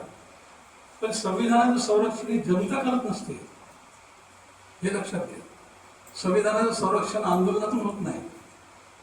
एक्सक्लुसिव्ह पॉवर आणि डिक्टेटोरियल पॉवर जर असली तर संविधान हे रिप्रेस केलं जाते, मोडकळीस आणलं जाते आणि रिप्लेस पण केलं जाते. संविधानाचं खरं जर कुठं काही वाकलं करायचं असेल तर अगदी डेमोक्रॅटिक पद्धतीने केले जाते. त्याचे 2-3 मार्ग आहेत. एक मार्ग आहे अमेंडमेंट करण्याचा, घटना दुरुस्ती करून संविधानाचा मूळ अर्थच काढून टाकला जातो. दुसरा मार्ग आहे की कोर्टाला वापरून घ्यायचं. कोर्ट त्या संविधानाच्या कलमाचं असं काही इंटरप्रिटेशन करते की तिथं धचा मार्ग करून टाकते. पर्टिक्युलरली फंडामेंटल राईट्स झालेलं आहे. पर्टिक्युलरली फंडामेंटल राईट्स मध्ये झालेलं आहे की घटना तर देते मूलभूत अधिकार, परंतु त्या मूलभूत अधिकाराला तुमच्यापर्यंत पोहोचणं पाहिजे आणि त्याला फाटे फोडले पाहिजे. हे काम लेजिस्लेचर करते आणि कोर्ट करते. अमेंडमेंट लेजिस्लेचर करते, कोर्ट त्याचे इंटरप्रिटेशन करते आणि मीडिया त्याचं उदो करते. जी काही चुकीची असो की बरोबर ऍक्शन असो त्याचं उदो करते. म्हणजे मग आता तुम्हाला संविधानाचं संरक्षण करायला 3च इन्स्टिट्यूशन कामाचे आहेत. मीडियाचा प्रभाव लोकांवर असतो आणि तशी ती भाषा बोलायला लागतात. मग 3 संस्था तुमच्या हाती आहेत. एक either you should go to the legislature where the amendments are discuss, they are pass आणि भारतीय संविधानाचं विकृतीकरण करता येते सहजपणे. अशी जी प्रोसेस आहे त्यामुळे तुम्ही प्रॉपर अशा प्रकारचे रिप्रेझेंटेटिव्ह गेले पाहिजे किंवा तुम्ही कोर्टामध्ये गेले पाहिजे. Properly educated highly qualified from Harvard university, Stanford university असं काही शिकून आले पाहिजे किंवा भारतामध्ये राहून चांगला कायद्याचा अभ्यास केला पाहिजे जेणेकरून आपण सुप्रीम कोर्टात जाऊन संविधानाच्या कलमाचं संरक्षण करू शकतो. किंवा मग तुम्ही इंग्रजी मीडियाबद्दल, इंग्रजी मीडिया 1% लोक वाचतात भारतामध्ये असा एक सर्वे आहे. Only 1% people read English media. पण हा 1% मनुष्य चांगल्या पदावर बसलेला असतो. तो ब्युरोक्रेसीमध्ये आहे, तो पोलीसमध्ये आहे, तो ज्युडिशियरीमध्ये आहे, तो त्याचं इंटरप्रिटेशन करतो, तो त्याचा अर्थ लावतो, त्याला इन्फोर्स करतो. म्हणजे मग यांचे जर मतं बनवायचे असतील आपल्याला या लोकांचे तर ते मीडियाच्या मार्फत होत असतील तुम्ही मीडियात गेले पाहिजे. पण मीडियामध्ये आपले पोरपोरी कधी जाताना मला काही दिसत नाही. रिजनल मीडिया हिची गोष्ट सोडून द्यायचा काही प्रभाव होत नाही. तो लोकांना जागृत करण्यासाठी असतो, लोकांना एज्युकेट करण्यासाठी असतो, लोकांना आंदोलन करण्यासाठी असतो. परंतु जो वाचणारा वर्ग आहे सकाळी जो ब्रीफिंग घेतो सुप्रीम कोर्टाचे किंवा सेक्रेटरी ब्रीफिंग घेतो त्याच्या सेक्रेटरीकडून असिस्टंटकडून तो इंग्रजीमध्ये घेतो आणि इंग्रजीमध्ये जे स्कॉलर लोक काही लिहितात, काही निष्णात लोक लिहितात त्या विषयात त्याच्या आयडिया त्याला तो घेतो आणि त्या आयडिया तो दिवसभर आपल्या आचरणात आणून. म्हणजे एक तर तुम्ही विधिमंडळामध्ये पॉवरफुल माणसं म्हणून जा, ज्युडिशियरीमध्ये जा किंवा मीडियामध्ये जा. ही संविधान संरक्षणाची माध्यमं आहेत. पण लिडरशिप काय करते? लिडरशिप सांगते की चला तुम्ही रस्त्यावर आहे. म्हणजे मला वाटतं निरंजन टाकले काहीतरी बोलले लोकांनी आता रस्त्यावर आलं पाहिजे. संविधानाचे संरक्षण असतात मग रस्त्यावर यायची गरज नाही. You arrange in different corner of India seminars, workshop, teach the people, draw the attention of the people who are in the power. तुमचा लढा सामान्य माणसाची नाही. आमची परंपरा अशी राहिली आंबेडकरवाद्यांची की सामान्य माणसं सामान्य माणसाला ज्ञान सांगत असतात.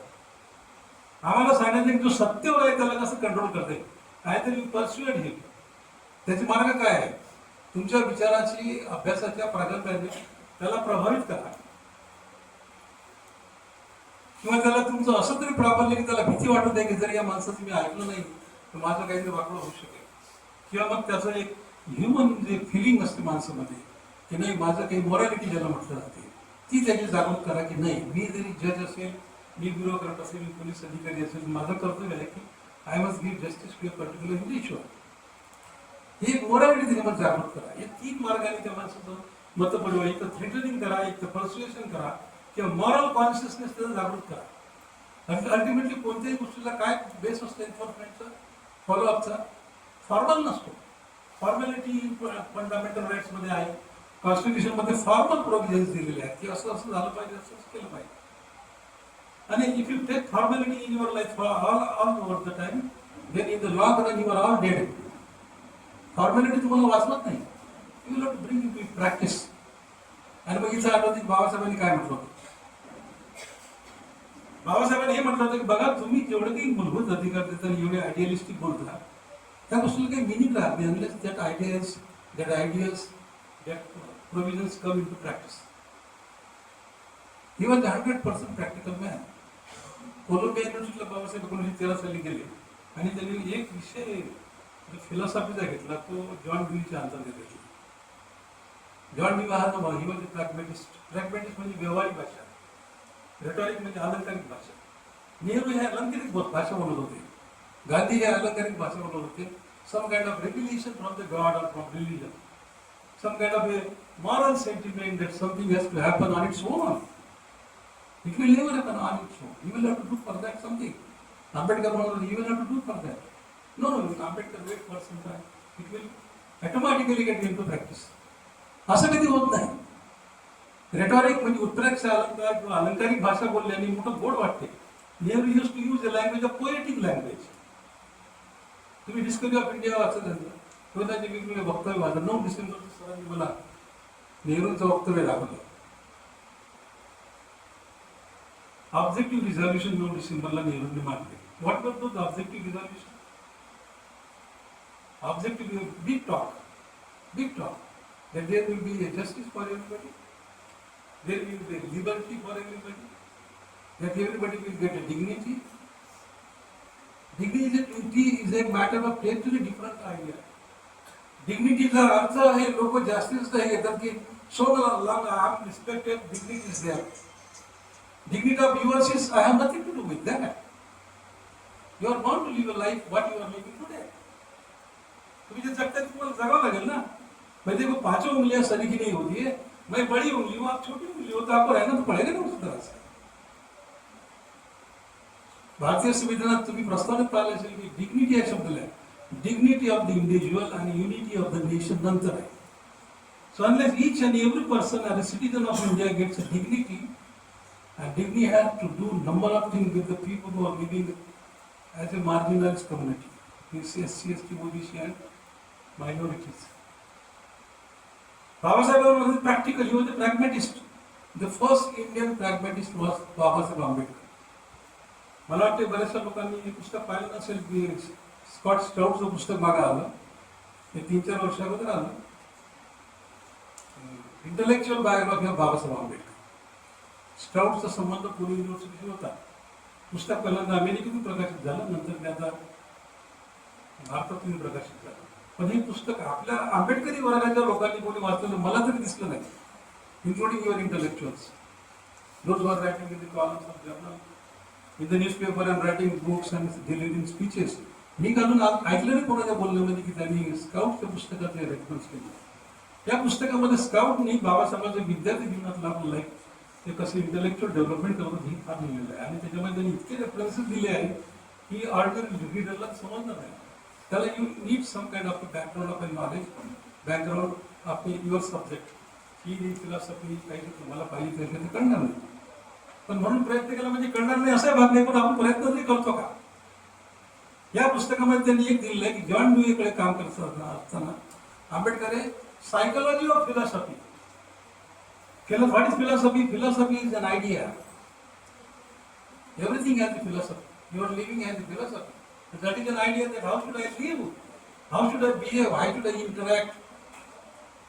आता याच्यावरती सायकोलॉजीचा परिणाम होतो. सायकोलॉजी आयडिया काय होते? आयडिया काय रेफिकेशन, ॲबस्ट्रॅक्ट आयडिया बनते. ती एक कॉन्क्रीट अशा प्रकारचा विचार बनतो की जो लोक म्हणतात की आयडिया हे तत्वज्ञान आहे ते फॉलो केलं पाहिजे. धर्मशास्त्र तत्वज्ञान आहे ते फॉलो केलं पाहिजे विदाउट क्वेश्चनिंग इट. फॅमिली मॅटर्सचं एक तत्वज्ञान आहे की स्त्रियांनी असंच राहिलं पाहिजे, पदरात घेतलं पाहिजे, नवऱ्याच्या नंतर जेवलं पाहिजे किंवा तिला कोणापुढे बोललं नाही पाहिजे. This is also a philosophy that gets, त्याचा सपोर्ट असा केला जातो की since this is philosophy you will have to observe it because it is a tradition becomes a philosophy becomes life, living life. मग ह्या लिव्हिंग लाईफला हे करायचं असेल, एक्झामाइन करायचं असेल तर then you will have to think about the psychology of an individual. बाबासाहेबांनी psychology of फिलॉसॉफीचा अभ्यास कोलंबियामध्ये केला आणि त्यांनी हे म्हटलं की हे जे सर्व चालते आहे ना हे माणसाच्या खरं तर सायकोलॉजीवर अवलंबून आहे. ते प्रॅक्टिकल बरेच लोक म्हणतात की जॉन ड्यूच्या नंतर खूप मोठा प्रभाव झाला आहे. पण बाबासाहेबांचं एक वैशिष्ट्य बघा, जसे आम्ही मातीच्या ढेकळासारखे विरघळून जातो कोणत्या गोष्टीने, तसे बाबासाहेब कधी होत नव्हते. त्यांनी जगातले सर्व विद्वान तर वाचले पण कामाचे तेवढे घेतले बाकीचे सोडून दिले. त्यांनी आपली एक वेगळी फिलॉसॉफी तयार केली. जर इम्पिरिसिस्ट तुम्ही म्हणता, इम्पिरिसिझम बरोबर, ही प्रत्यक्ष काय आहे, अनुभवातून काय आहे, अस्तित्वात काय गोष्ट आहे, त्यानुसार तुम्ही विचाराची जडणघडण तयार करा आणि मग ते फॉलो करा. प्रॅक्टिकल मध्ये काय आहे, बाबासाहेबांचे अनुभव होते. एक मनुष्य एक व्यक्ती होती घटना समितीमध्ये, तसे अस्पृश्य समाजाचे अजूनही काही प्रतिनिधी होते. पण एक आंबेडकर नावाचे प्रतिनिधी एक जे पॉवरफुल होते ज्ञानशास्त्रामध्ये, त्यांनी फक्त तत्वज्ञान किंवा थिअरायझिंग नाही केलं तर त्यांनी एम्पिरिसिझम सुद्धा ते अनुभव मांडले. अनुभवातून त्यांनी म्हटलं इक्वॅलिटी काय चीज, अनुभवातून त्यांनी म्हटलं फ्रॅटर्निटी काय, त्यांनी लिबर्टी काय आहे आणि जस्टिस काय कल्पना असते. Justice is not an abstract idea, it must be a practical idea, how to render the justice in the problem. It should not become a problematic in a way. अशा प्रकारचं नाही झालं पाहिजे की जेणेकरून लोकांनी म्हणावं की नाही येतं कठीण आहे, हो याला राहून द्या, आपण दुसऱ्या गोष्टी करा. कधी कधी बऱ्याचदा होते की तुम्ही एखाद्या गहन प्रश्नावरती चर्चा करता, दोन माणसं उभे असतात आणि ते असेच तुमच्याकडे पाहतात आणि थोड्या वेळा तुम्हाला सोडून निघून जातात, तुम्ही आपण बोलतच राहता. त्याचं गांभीर्य तुमचं प्रॅक्टिकल मध्ये आलं पाहिजे ना. जेव्हा आपण एखादी शपथ घेतो, जेव्हा आपण त्याचं बुजवून करतो, त्याचं प्रॅक्टिकल मध्ये आलं पाहिजे ना ते. आणि जोपर्यंत प्रॅक्टिकल मध्ये येत नाही तोपर्यंत त्याला काही अर्थ नाही. संविधान काय असते, आता मूळ मुद्द्यावर येतो. What is the basic idea behind constitution making? What is the basic idea? Constitution provides you a structure of the government, एक normative structure of the government, legislator, executive आणि ज्युडिशियल. एवढं कॉन्स्टिट्यूशन त्याची आखणी केलेली असते की तुम्ही घटनेच्या पुस्तकामध्ये पाहिलं असेल. पण then constitution is always within the parameters of constitutionalism. What is constitutionalism? म्हणजे संविधानवाद काय? संविधानवाद तीन गोष्टीला मानतो. एक गोष्ट अशी that the primary objective of the constitution must be to control the power, political power particularly. हे पहिल्यांदा संविधानाचं तत्व असतं. So different kind of agencies, legislature आहे, executive आहे, judiciary आहे, media आहे, electioning आहे, याच्याबद्दल तुम्हाला पॉवरला कंट्रोल करता येते. This is the ingredient, basic ingredient of constitution. दुसरा आहे normative structure of the government, जे सांगते की सरकार organ of the state, legislature, executive, political science विद्यार्थी आहे त्याच्यामध्ये. ऑर्गन्स ऑफ द स्टेट म्हणजे सरकारच्या कार्यपालिका, न्यायपालिका आणि विधिपालिका. These are the organs of the state coupled with bureaucracy. तिसरं असते संविधान आणि fundamental right, basic objective, noble objective must be included, incorporated in the constitution. हे तीन गोष्टी संविधानामध्ये असतात. एक पॉलिटिकल पॉवरवरती कंट्रोल असलं पाहिजे, रिस्ट्रेन द पॉलिटिकल पॉवर. दुसरं स्ट्रक्चर ऑफ द गव्हर्नमेंट. तिसरं fundamental rights of the government. आणि हे जे स्ट्रक्चर ऑफ द गव्हर्नमेंट आहे, या तिन्ही ज्या इन्स्टिट्यूशन आहे याचं इंटर रिलेशनशिप त्यामध्ये सांगितलेलं असते. बाबासाहेबांनी याच्यामुळे फार सुंदर केलेलं आहे. Majority will form the government but majority will be responsible to the Lok Sabha.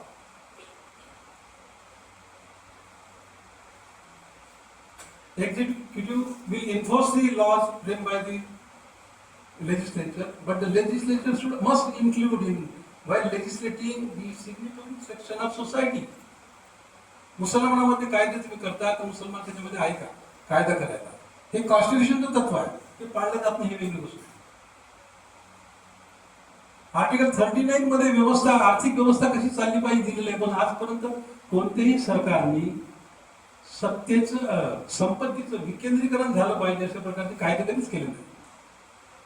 Think about our intellectuals and legislators. They are not talking about this at all. Nowhere. Article 39, B आणि C चं कलम बघा कधी. Article 38 असं म्हणते की that the state shall strive to promote the welfare of the people. The state shall strive to promote the welfare of the people by securing as effectively as it may be possible to create a social order in which justice shall inform all the institutions of national life. Nobody has dared to frame the law under this article. SC Atrocity Act जो आहे हा फक्त untouchability आणि caste out of caste जे हे होतात, अत्याचार होतात, याला अरेस्ट करणारा आहे. It is a protective arrangement आणि it is a law and law can be at any time parliament rescind can wipe out करू शकते parliament. It must become a part of the constitution, basic structure of the constitution. Nobody has talked about this. Nobody virtually knows. मी तर कॉन्स्टिट्यूशनचे expert या आंबेडकरी समाजामध्ये आजपर्यंत एकही नाही पाहिलं. I tell you, I know number of people writing about the constitution and their monographs, their books, their lectures and all that. मी तर मला अजून एकही दुसरा नाही की भारतीय संविधानावरती आंबेडकरी वर्गाचा एक्सपर्ट आहे. ऑक्सफर्ड युनिव्हर्सिटी मागे एक 2005 मध्ये हँडबुक काढलं इंडियन कॉन्स्टिट्यूशनवरती. राउटलेस पब्लिकेशनने काढलं आणि केम्ब्रिजने काढलं. फक्त ऑक्सफर्ड युनिव्हर्सिटी याच्यामध्ये एक सिद्धार्थ चव्हाण नावाचा एक प्रोफेसर जो आता NLS बेंगलोरला आहे तो दिसला, पण तो आंबेडकरी आहे की नाही माहीत नाही. जेव्हा जास्त मी त्याच्याशी व्यवहार केला त्यांनी काही सांगितलं नाही. पण या उलट जो उच्चवर्णीय वर्ग आहे बघा, Tarunabh Khaitan from Oxford university, Madhav Khosla from Ashoka university, Gautam Bhatia from Supreme Court, ही ट्रान्सफॉर्मेटिव्ह कॉन्स्टिट्यूशन हे पुस्तक आहे. या लोकांनी इतकं विस्तृतपणे आणि इतकं क्रिटिकल आणि इतकं पॉवरफुल लिहिलेलं आहे that Babasaheb would have been very happy to see these guys.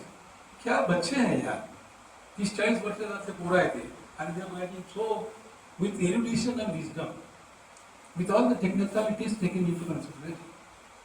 Me always I NC जागे बँक करतो. मला दिवसभर काय पैसे मोजणे, अकाउंटिंग करणे, कागदपत्रामध्ये राहणे याच्यातच मला लाईफ गेलं. But then I spare some time and try to read as much as possible. त्यातून मला जे लोक भेटले आणि मी जे असा विचार केला की कमीत कमी माझ्या आंबेडकरवादी लोकांनी तर याच्याकडे लक्ष द्यायला पाहिजे, पर्टिक्युलरली प्राध्यापक लोकांनी, वकील लोकांनी द्यायला पाहिजे, कारण त्यांचे विषय आहे. इतरांनी तेवढं असं नाहीये. मी तर बँकेचा मनुष्य आहे, मी याच्यामध्ये माझ्या पद्धतीने जेवढं झालं तेवढं केलं. But then unless you divert or concentrate your attention on the issues which are pertaining to your society, and when you talk about the liberty, justice and fraternity, and they are concerning to modulate it, then it becomes your duty to devote your time. Take out some of the time. जिंदगी में तो सब मजा ही मजा होती है, थोड़ा सा वक्त भी निकालिए तो कुछ हो जाएगा. My purpose was here to again tell one thing. भारतीय संविधानाचा मूळ उद्देश पुन्हा काय होता? भारतीय संविधानाचा मूळ उद्देश होता की पास्टमध्ये इतिहासामध्ये जी अन्यायमूलक स्थिती राहिलेली आहे, सामाजिक, राजकीय, आर्थिक आणि सांस्कृतिक, त्याला पूर्ण चेंज करा. रप्चर विथ द पास्ट, तोडफोड करायचं, मागचं जुनं खड्ड्यात टाकून द्यायचा, नवीन कन्स्ट्रक्शन करायचं. To reconstruct your society, to reconstruct your economy, to reconstruct your polity, to reconstruct your religion, to reconstruct your morality. Why Baba Sahib embraced Buddhism after writing the constitution? बघा एक लक्षात घ्या. ॲनिलेशन ऑफ कास्ट किती वाजता मला माहित नाही, पण त्यांना किती सुरुवात काय ॲनिलेशन ऑफ कास्ट मध्ये सुरुवातीला बाबासाहेबांनी लॅसेटचं वाक्य लिहिलेलं आहे, त्यांनी कोट केलेलं आहे की राजकीय संविधानाला तितकं लाईफ राहते जोपर्यंत त्या समाजातला जो इफेक्टिव्ह फोर्स असते त्याला तुम्ही मॉडर्नाइज करत नाही. मी वेगळ्या शब्दात सांगतो, कारण प्रत्येक समाजामध्ये असा एक घटक असतो की तो चांगल्या गोष्टीचा विरोध करतो, तर तुम्हाला त्यासाठी तो रिफॉर्म करावा लागेल. आणि म्हणून गांधीशी बोलताना किंवा काँग्रेसशी बोलताना किंवा कॉन्स्टिट्युशनल डेव्हलपमेंट होत असताना लीग असो की लोथियन कमिटी असो, मग ते तुमचं सायमन कमिशन असो, या सर्व लोकांशी बोलत असताना आंबेडकर नेहमी कास्टचा विचार करत होते. काँग्रेस करत नव्हती, ब्रिटिश लोक करत होते. त्यांच्या सिव्हिल सर्वंटनी भरपूर कास्टवरती पुस्तक लिहिलेले आहे, त्यापैकी आपल्या लोकांनी फारच कमी लिहिले. मोनोग्राफ त्यांचे पडले, तुम्ही बघा इंटरनेटमध्ये जा, बघा तुम्हाला इथे दिसतात. Caste is a factor which will control everything in India, every aspect of your national life. And unless you abolish or annihilate the caste, there will be no nation at all. The caste teaches you inter-rivalry.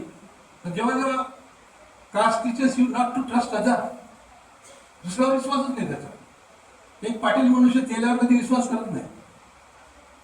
आंबेडकरी समाजातला मनुष्य जर subgroup वाजला असेल तर तो दुसऱ्यावर विश्वास करत नाही. त्याला आपल्या जो सबग्रुपचा मनुष्य जास्त आणि शेड्यूल कास्ट मधील लोक दुसऱ्या कोणावर विश्वास करत नाही. So there is no trust when caste is there. There is a rivalry between the caste. मला मिळालं पाहिजे, तुला नाही. इक्वॅलिटीच्या गोष्टी सर्व करतात, पण when there comes a matter of distribution of either the commodity or some other consideration, the caste comes first. Babasaheb म्हणाले caste is anti-national. You cannot create a nation so long as there is a caste, because caste does not allow you to have a homogeneity, unity. There cannot be any fraternity, and without fraternity there cannot be a nation at all. हे अलीकडचे त्याचा खूप वर आले, पण हे Babasaheb 1930s मध्ये सांगत होते. न्यायाचे सिद्धांत, नॅशनलिझमचे सिद्धांत त्यांनी अगोदर सांगितले. Now most of the scholars is going on this issues are discussing about. आता ते लोक बोलून राहिले so long as caste is there. पण कास्टचा जेव्हा उच्चार केला जातो तर बहुतांश लोक हे समजतात की शेड्यूल कास्टच्या लोकांचा प्रश्न आहे. मी ओबीसीच्या लोकांना नेहमी म्हणतो, त्यांच्या दाय सोडून म्हणतो की caste is not our problem, untouchability was our problem, more or less because of globalization it is solve. Okay, caste we are bound to suffer from the caste, but more than us you are suffering from the caste. See the Marathas, Deshmukh and Patil and Kurgis, how there is inter-rivalry for the power and the wealth and popularity and all that. They do not trust each other. So caste is very dangerous. Sayeda Said नावाचा एक professor आहे from university Hyderabad, त्यांचं फार सुंदर पुस्तक आहे. आणि जो तो मनुष्य फिलॉसॉफीचा प्रोफेसर जरी होता ते इतकं सिंपल लिहिलं आहे, इतकं पद्धतशीर लिहिलं आहे की माझा जो पोरगा आहे, जे स्कूलचा पोरगा माझा आहे, तो त्या वाचून त्याला समजलेला आहे. तर तुम्ही ते जास्त शिकलेलो. ते प्रत्येक आंबेडकरी माणसाने कास्ट, ॲनालिसिस ऑफ कास्ट वरती सैयदा सईद नावाचा प्रोफेसर जो आहे 500 पुस्तकं घेऊन टाक, ते वाचलं पाहिजे. म्हणजे त्यावेळेस समजते की जातीचा प्रश्न फक्त शेड्यूल कास्टचा नाही आहे. शेड्यूल कास्टची तर 14 आणि 17% लोकसंख्या आहे, पण तुमची तर किती टक्के लोकसंख्या आहे? 52 ते 57% ओबीसी लोक, आणि त्याला जातीचा मोठा प्रश्न आहे. आणि so long as there is a caste, we are not one people. We cannot be the people of India. How can we the people of India when we are divided into different caste, creed and religion and all that? Babasaheb म्हणे Hindu community is not a society at all. Is Hindu society, Hindu community ही समाज आहे का? समाजाच्या व्याख्याला कोणा आहे का? Internet होते का? नाही होत. कारण ते म्हणजे समाज होण्यासाठी होमोजेनिटी असली पाहिजे, एकत्रीकरण असलं पाहिजे. जर दिस पीपल काय म्हणतात ते, we are a divided society but yet we are a united people. How a divided people can be united people? याला म्हणतात रेटॉरिक. अलंकारिक भाषा बोलायचं आणि प्रॅक्टिकल सोडून द्यायचं. Now the trend has changed. People are thinking according to Baba Sahib. So the basic question of the purpose of the Constitution was to change all these things together. You must change all these things. Unless you change, you cannot be a nation. Unless you are a nation, you cannot be proud. Unless you cannot be proud to declare that you are a Vishwa Guru and you are the greatest economy, we are the third people in the ranking. You just cannot say that. Unless you become one nation, unless you become a strong country. The India is threatened within itself, not from outside. Because the people who are divided and are inter-rivalry always with each other cannot be a strong country. This was the philosophy of Baba Sahib. तो in लोगों को समझने के लिए तो अभी भी time लग रहा है. पण एक त्यातली महत्वाची गोष्ट आहे की fortunately intellectuals, some of the intellectuals are thinking very on the exact line of Babasaheb. आणि मग ही प्रोसेस आता सुरू आहे. पण नेमके आंबेडकरवादी लोक मात्र आपले फक्त सेलिब्रेशनचं मागे लागले. त्यांनी महत्वाचे आपले लेकरं इंटेलिजंट असतात, ज्यांच्याकडे ब्रेन पॉवर आहे, त्यांनी इंजिनिअरिंग मेडिकल मध्ये सिव्हिल सर्व्हिस टाकून दिलेलं आहे. So they cannot contribute to the society, they not bring the changes, they cannot contribute to upheaval, for greater upheaval in social and religious and you say your political matters, they cannot. त्यांना नोकरी करत वेळच नाही, पैसा भरपूर आहे, बायको राहता आपल्या बरोबरीच्या बरोबर बायको करतात. आंबेडकर त्याचा मी पुण्यात होतो, फायनान्स मॅनेजर होतो पुण्याला, मी सिनियर पोझिशनला होतो आणि फायनान्स मॅनेजर असल्यामुळे बऱ्याच लोकांकडे मी जायचा आणि आवर्जूनही रविवारी दिवशी जाऊन भेटायचा की पर्टिक्युलरली आपल्या लोकांची काय परिस्थिती आहे. ज्या लोकांनी इंटरकास्ट मॅरेज केले, I do not oppose intercaste marriage, पण ज्यांनी इंटरकास्ट मॅरेज केले त्या घरात आंबेडकर नावाची व्यक्ती नाही आहे. फोटो काय बुद्ध ठेवले, तुम्ही करू नका असं नाही, पण सम लिंकेजेस विथ यू. तुम्ही प्रेम करू नये असं म्हणत नाही, प्रेम करा, पण असं त्याला काही आयडिया पण पाहिजे, काही मॉरॅलिटी पण पाहिजे. जस्ट मिल गया और हो गया हम उनकी दीवाना है, इसमें कुछ पड़ा नहीं. You get some, you are Ambedkar आहे, जेनेटिक्स तुमचं आंबेडकरच आहे. दुसरा महत्वाचा मुद्दा हा होता भारतीय संविधानाचा, how to ensure the rights. संविधानाने राईट्स दिलेले आहेत, तो इन्श्युअर कसं करायचं. There is a conflict always going on between the rights of the upper caste people or the elite people and the marginalize people. जे मार्जिनलाइज लोक असतात यांच्या राईट्स दिलेले आहेत, बेसिक नीड्सचे राईट आहेत, संरक्षणाचे राईट्स आणि फार मोठी गोष्ट करायची डिग्निटीचे राईट, की आम्हाला प्रतिष्ठा, आम्हाला मानसन्मान मिळाला पाहिजे. दलित स्त्री आहे म्हणजे तिला मानसन्मान नाही असं नाही हो, ती स्त्री आहे, जशी तुमची ब्राह्मण स्त्री आहे तर तिला पण मानसन्मान मिळाला पाहिजे. हा फक्त मोठा विषय जोडतो आहे. पण त्या व्यतिरिक्त जे अधिकार आहेत भारतीय संविधानामध्ये दिलेले, ते अधिकार मार्जिनलाइज कम्युनिटीचे म्हणजे दलित ज्याला म्हणतात लोक, मायनॉरिटी ज्याला म्हणतात लोक, यांचे राईट्स याची दखल कोर्ट पण बरोबर घेत नाही. हा एक जगाचा फार मोठा विषय होता. There is a conflict of right, who should get first the rights and who should get the residual rights. हा मुद्दा बाबासाहेबांनी भारतीय संविधानामध्ये सोडवण्यामध्ये कोर्टाच्या भूमिकेला जास्त महत्व दिले आणि इलेक्शनरिंगला जास्त महत्व दिले. इलेक्शन मध्ये योग्य प्रकारचे लोक जर तुम्ही पाठवले तर यावरती कंट्रोल राहते. विधिमंडळामध्ये चर्चा होते की त्या क्वालिटीचे लोक असेल तर होते, नाहीतर होत नाही, नाहीतर टाइमपास होतो. आजची परिस्थिती आहे की तुम्ही आमदार खासदाराला प्रश्न विचारा की तुम्हाला संविधान कितपत माहिती आहे. मला गॅरंटी आहे की 75% आमदार खासदाराला संविधानच माहिती आहे. कारण तुम्ही पाहता की पार्लमेंटमध्ये बोलणारे लोक फार कमी आहेत की संविधानात धरून बोलतात, बाकी आपल्या उपटान बोलत असतात काही. आणि म्हणून हे वाद येतात असे की भारतीय संविधान बदल झाले, ऐसा करेंगे वैसा करेंगे. संविधान बदललं पाहिजे हे असं म्हणजे अभ्यास न करता, वाचन न करता, समजून न घेता संविधान बदललं तर बाबा दुसरं संविधान आणा की तुम्ही दुसरं कोणता. याचं कारण काय असं की माझे जे अधिकार आहे, माझ्या अधिकाराला धक्का लागत असेल, माझ्या प्रतिष्ठेला धक्का लागत असेल किंवा माझ्या सत्तेला धक्का लागत असेल तर मग संविधान मला नको आहे असा म्हणणारा वर्ग कोण आहे. संविधान बदलवणारा सामान्य मनुष्य नाही, तो वर्ग आहे की जो सत्तेवर आहे. मग तो सामाजिक सत्ता त्याच्याकडे असेल, राजकीय सत्ता त्याच्याकडे असेल, आर्थिक सत्ता त्याच्याकडे असेल, त्याच्याकडे प्रतिष्ठा खूप मोठ्या प्रमाणाची असेल आणि त्याला सर्व प्रकारचे बेनिफिट पाहिजे असेल, तो म्हणते संविधान बदललं पाहिजे. कारण संविधान काय म्हणते, डेमोक्रेटायझेशन, लोकशाहीकरण. We the people of India having solemnly resolved to constitute India into a sovereign democratic republic. तुम्ही सेक्युलर सोशलिस्ट वगैरे म्हणता, याची काही गरज नाही, घटनेत ऑलरेडी आहे. आंबेडकरांच्या पुढे काही जाऊ नका. ते का इंदिरा गांधीच्या काळात गेले लोक त्यांनी केलं आणि लोक त्यांनी उदवलं करत. Already constitution says about the socialistic pattern of economy. Secularism 19 ते 25 कलमापर्यंत ऑलरेडी आहे. आणि तरी टर्की सारखं भारतामध्ये नाही आहे. टर्कीमध्ये 99% टर्कीचं संविधान जर बघितलं, I go on reading something, जेवढं माझ्या बुद्धीला पसंत तेवढं करतो मी. टर्कीच्या संविधानामध्ये मी हे पाहिलं आणि बुद्धिस्ट संविधानामध्ये मी बुद्धिस्ट संविधानावरती लिहितो आहे, बुद्धिस्ट लॉवरती लिहितो आहे आणि बुद्धिस्ट बाकीची मॉरॅलिटीवर लिहितो आहे. त्यामुळे ओझरतं मला ज्ञान आहे. त्यातून मी सांगतो की टर्कीचं असं संविधान आहे त्या संविधानाच्या टर्कीमध्ये 8 करोडची लोकसंख्या जवळपास आहे. टर्की हा युरोपियन देश आहे. शरीयत त्यांच्यामध्ये आहे, कारण 99% टर्कीचे लोक मुस्लिम आहेत.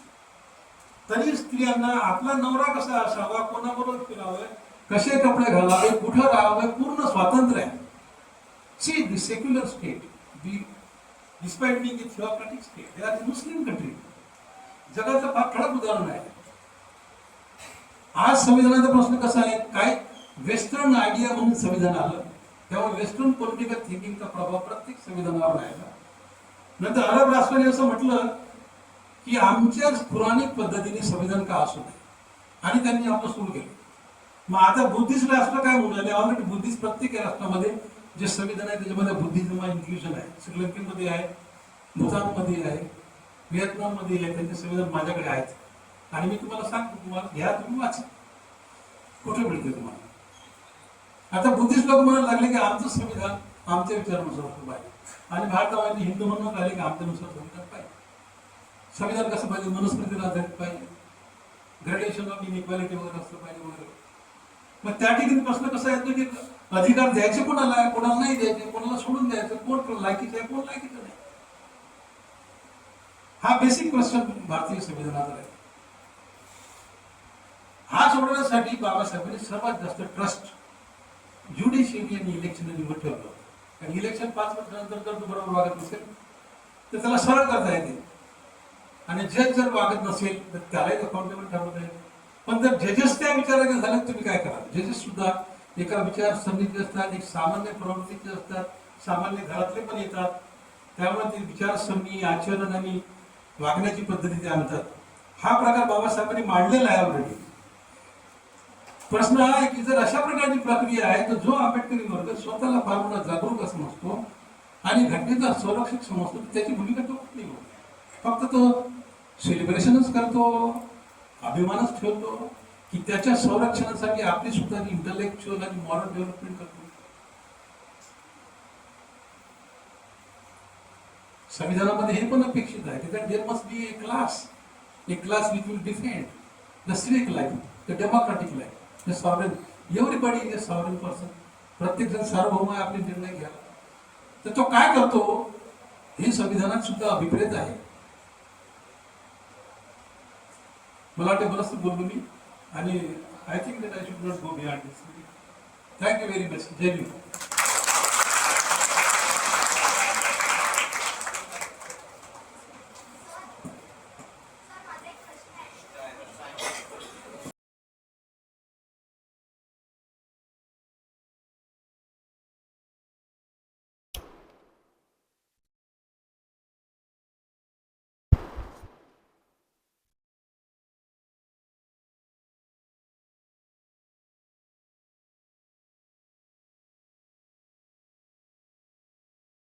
दोघे जण म्हणाले की आम्ही बोलू नाही शकत. माझं एक म्हणणं आहे, कारण की तू वाचतो, तू लिहितो, तू बोलूच शकते. कारण की माझे टीचर म्हणतात तू लिहिते, तू बोलू शकते.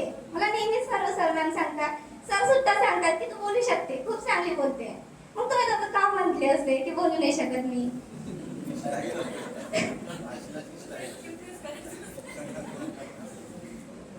Thank you sir. यानंतर मी आपल्या प्राचार्य सरांना म्हणजेच प्राचार्य कमलाकर पाल सरांना मार्गदर्शनाकरता आमंत्रित करते.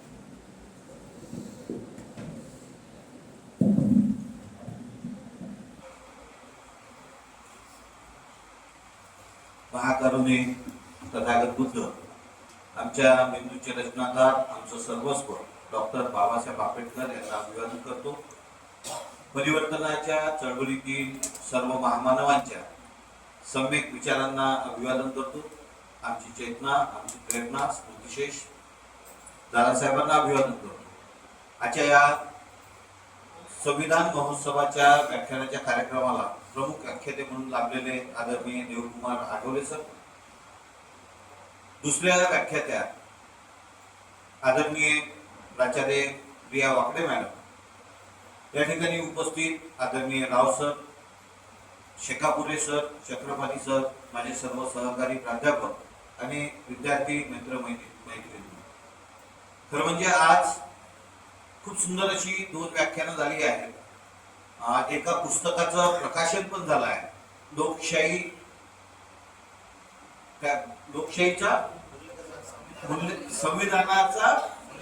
संविधानाची मूल्यगर्भता. खरं म्हणजे मी टायटल दिलं, मीच विसरलो. तर असं होतं. तर आपण 2 दिवसापासून जो संविधान महोत्सव घेतो आहे, मॅडमनी खूप सुंदर सांगितलं की संविधानाची जागृती आपल्याला का करावी लागते. कारण की संविधान म्हणजे आपला हक्क, संविधान म्हणजे आपलं सर्वस्व. पण संविधानाबद्दलची अनभिज्ञता ही भारतामध्ये खूप जास्त आहे. लोकांना चतुर्थी माहित आहे, एकादशी कधी असते ते माहित आहे, परंतु संविधानाबद्दल आपल्याबद्दलचं जे आर्टिकल आहे ते माहित नाही. म्हणजे संविधानाला जे दुय्यमत्व प्राप्त करून दिल्या गेलेलं आहे, ते दुय्यमत्व न राहता प्रत्येकाला आपलं संविधान आणि आपले हक्क कळावे, आणि हाच संविधान महोत्सवाचा उद्देश आहे. आपण जी संविधानाची भिंत लावली तेवढं जरी वाचलं तरी आपल्याला लक्षात येईल की आपल्याला या साऱ्या गोष्टी कशा मिळालेल्या आहेत. आणि दुसरा जो भाग आहे सर, आठवलं सर, कोणतंही संविधान घ्या तुम्ही, सर्वसामान्य माणसाला ते कळतच नाही. एवढ्या क्लिष्ट पद्धतीनं लिहिलेलं आहे. म्हणजे राज्यशास्त्राचं पुस्तक वाचलं तर संविधानाच्या बऱ्याच गोष्टी स्पष्ट होतात, परंतु संविधानाचं पुस्तक जर आपण वाचलं तर आपल्याला ते कळतच नाही. त्याला अधिक सोप्या पद्धतीनं सामान्य माणसाच्या आकलनाच्या पातळीवर संविधान येणं गरजेचं आहे. आणि त्यासाठी म्हणून आपण पुढच्या काळात तसे प्रयत्न होणे गरजेचे आहे. आठवले सरांनी खूप अभ्यासपूर्ण आणि विद्वत्तापूर्ण संविधानाच्या संदर्भात आणि एकंदरीत भारतीय परिस्थितीच्या संदर्भात मार्गदर्शन केलेलं आहे. एकंदरीतच सर माझ्या डोक्यात आलेला प्रश्न आहे की आंबेडकरी समुदाय संविधानाबद्दल खूप श्रद्धा ठेवून आहे, आत्मीयता ठेवून आहे. पण मला दुसरा प्रश्न हा निर्माण झाला की ते संविधान जर डॉक्टर बाबासाहेब आंबेडकरांनी लिहिलं नसतं तर आंबेडकरी समाजाची संविधानाप्रती श्रद्धा असती काय. बाबासाहेबांनी लिहिलं म्हणून त्याच्याबद्दलची आत्मीयता आहे, पण मला असं वाटतंय की ते संविधान आपलं आहे आणि म्हणून ती आत्मीयता, ती आपुलकी प्रत्येक माणसामध्ये असली पाहिजे. खरं म्हणजे डॉक्टर बाबासाहेब आंबेडकरांना जी संविधान सभेत संधी मिळाली, पहिल्यांदा तुम्हाला माहिती असेल की डॉक्टर बाबासाहेब आंबेडकर संविधान सभेमध्ये पश्चिम बंगालमधून, बंगाल प्रांतातून निवडून गेले होते. म्हणजे महाराष्ट्रामध्ये ज्या निवडणुका झाल्या त्याच्यामध्ये बाबासाहेबांचा पराभव झाला आणि मग जे मंडल होते त्या मंडल यांनी म्हटलं की बाबासाहेब तुम्ही बंगाल प्रांतातून उभे राहा, मी तुम्हाला निवडून आणतो.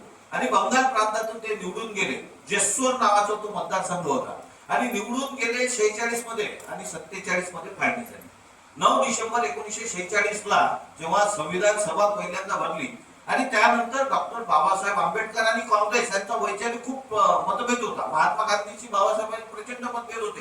काँग्रेस बाबासाहेबांना पाण्यात बघत होती आणि मग बाबासाहेब आंबेडकरांना संविधानाच्या संदर्भात बोलायला जेव्हा संधी दिली राजेंद्र प्रसाद यांनी, आणि बाबासाहेबांनी आपल्या वक्तृत्वाने, विद्वत्तेने संपूर्ण संविधान सभा जिंकून घेतली आणि 47 मध्ये भारताची फाळणी झाली आणि बाबासाहेबांचा मतदारसंघ पाकिस्तानमध्ये गेला. बाबासाहेबांचं संविधान सभेचं जे सदस्यत्व आहे ते रद्द झालं. त्याच काँग्रेसने बाबासाहेबांना पाडलं होतं. त्याच काँग्रेसने, विशेषतः राजेंद्र प्रसादांनी, जे खेर होते बाळासाहेब खेर, त्यांना पत्र लिहिलं की आम्हाला डॉक्टर बाबासाहेब आंबेडकर संविधान सभेत पाहिजे आणि त्यांना लवकर तुम्ही निवडून आणा. आणि मुंबईमधून बाबासाहेबांना त्यांना निवडून आणलं आणि डॉक्टर बाबासाहेब आंबेडकरांकडे संविधान सभेची मसुदा समितीची जबाबदारी दिली. सांगण्यात तात्पर्य असं आहे की त्या काळात जे लोक होते ते तटस्थपणे विचार करत होते. ते काही वैचारिक मतभेदाला त्यांनी मानलं नाही. डॉक्टर बाबासाहेब आंबेडकरांचं काँग्रेसचं कधीच पडलं नाही, परंतु महात्मा गांधींनी सुद्धा त्यांच्या नावाला अनुमती दिली, जवाहरलाल नेहरूंनी अनुमती दिली आणि आज जगातलं सर्वात सुंदर आणि चांगलं संविधान आपण बघतोय. कारण आपल्या सोबत पाकिस्तान स्वतंत्र झाला, पण पाकिस्तानमध्ये 4 वेळा आणीबाणी लागली किंवा हुकुमशाही आली, पण भारतामध्ये एकदाही हुकुमशाही आली नाही. आज आपण जे काही स्थिर आहोत, सुरक्षित आहोत, तर संविधानाची जी निर्मिती आहे ती निर्मिती इथल्या समाज माणसाला, शेवटच्या माणसाला डोळ्यासमोर ठेवून केलेली आहे आणि त्यामुळे भारतीय संविधानाला धोका आहे असं मी म्हणत नाही. पण कधी कधी काही गोष्टी अशा असतात की त्या नख आणि दात काढलेल्या वाघासारख्या होतात. डॉक्टर बाबासाहेब आंबेडकरांनी शेवटच्या भाषणामध्ये सांगितलं की ही राजकीय लोकशाही आहे जोपर्यंत सामाजिक आणि आर्थिक लोकशाही येत नाही तोपर्यंत आपण खऱ्या अर्थानं लोकशाही राष्ट्र झालं असं म्हणता येणार नाही. कारण बाबासाहेबांनी भारताला राष्ट्र सुद्धा म्हटलेलं नाही. राष्ट्रामध्ये जे एक जीनशीपण असते ते भारतामध्ये नाही. आणि त्याच वेळी सांगितलं की संविधान कितीही चांगलं असेल ते राबवणारे लोक जर वाईट असतील तर त्याचा परिणाम होत नाही. आणि संविधान कितीही वाईट असेल राबवणारे लोक जर चांगले असतील तर ते लोकांच्या कल्याणाचा विचार करत असतो. तर या साऱ्या महोत्सवाच्या माध्यमातून आणि आपण जे काही काम करतोय ते विद्यार्थ्यांमध्ये संविधान बद्दल जाणीव जागृती व्हावी. आणि त्या अनुषंगाने आमचा जो वार्षिक अंक आहे तो सुद्धा संविधान या संकल्पनेला केंद्रवर्ती ठेवून आम्ही काढलेला आहे. आणि जवळपास 200 पानाचं पुस्तक आणि आमच्या विद्यार्थ्यांनी खूप सुंदर लेख लिहिलेले आहेत. तर वर्षभर आम्ही हा संविधानाचा अमृत महोत्सव साजरा करत होतो. काल त्याचा समारोपीय कार्यक्रम होता आणि 4 दिवसीय संविधान महोत्सवाचा कार्यक्रम होता. आज सुद्धा आम्ही एक पुस्तक एक डॉक्युमेंट म्हणून हे करतोय. आणि विद्यार्थ्यांमध्ये जागृती व्हावी त्यासाठी चित्रकला स्पर्धा आहे, रांगोळी स्पर्धा आहे, विशेषतः मुलांना आवडणारा आताचा जो प्रकार आहे तो रील्सची स्पर्धा सुद्धा आम्ही घेतली. त्या निमित्ताने तो मुलगा वाचन तरी करेल, त्याला संविधान काय आहे हे कळेल तरी, हे माझं आहे हे तरी वाटेल.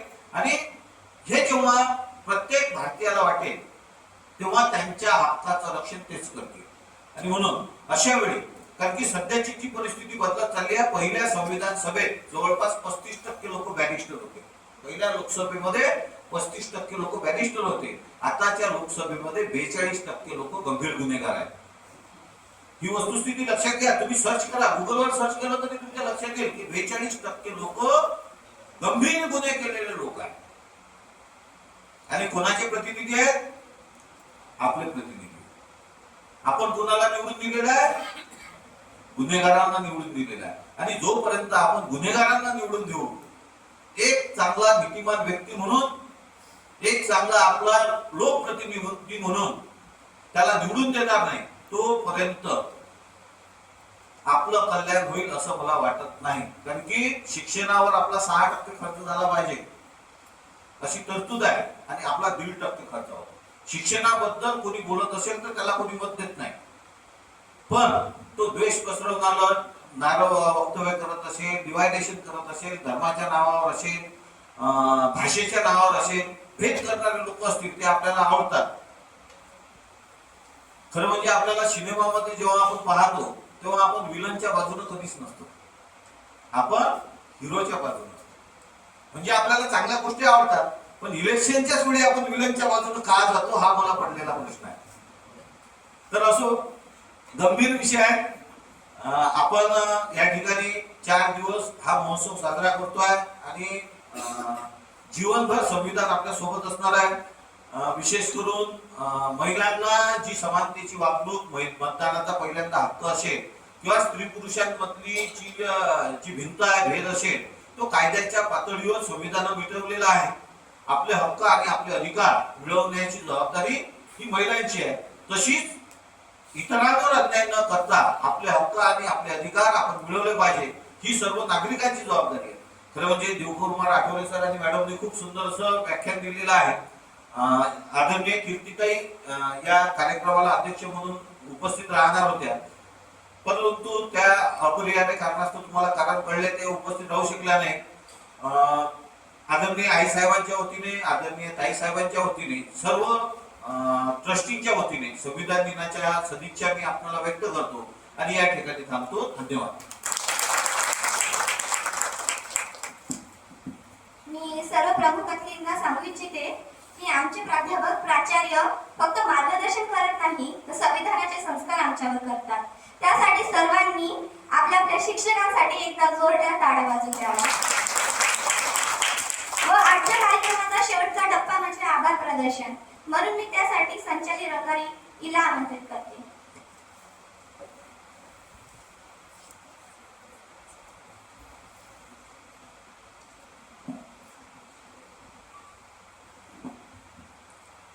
अखिल विश्वाला शांतीचा संदेश देणारे तथागत गौतम बुद्ध, भारतरत्न डॉक्टर बाबासाहेब आंबेडकर आणि स्मृतिशेष श्री दादासाहेब गवई यांच्या पावन स्मृतीस सर्वप्रथम मी विनम्र अभिवादन करते.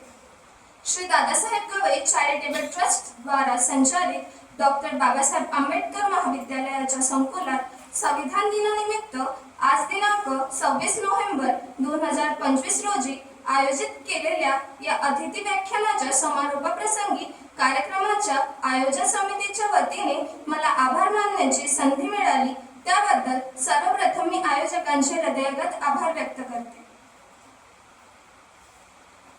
सर्वप्रथम आजच्या कार्यक्रमाचे अध्यक्ष डॉक्टर कमलाकर पायस सर, सचिव श्री दादासाहेब गवई चॅरिटेबल ट्रस्ट तथा प्राचार्य डॉक्टर बाबासाहेब आंबेडकर महाविद्यालय यांनी विद्यार्थ्यांना मोलाचे मार्गदर्शन केले, त्याबद्दल मी त्यांचे मनपूर्वक आभार मानते.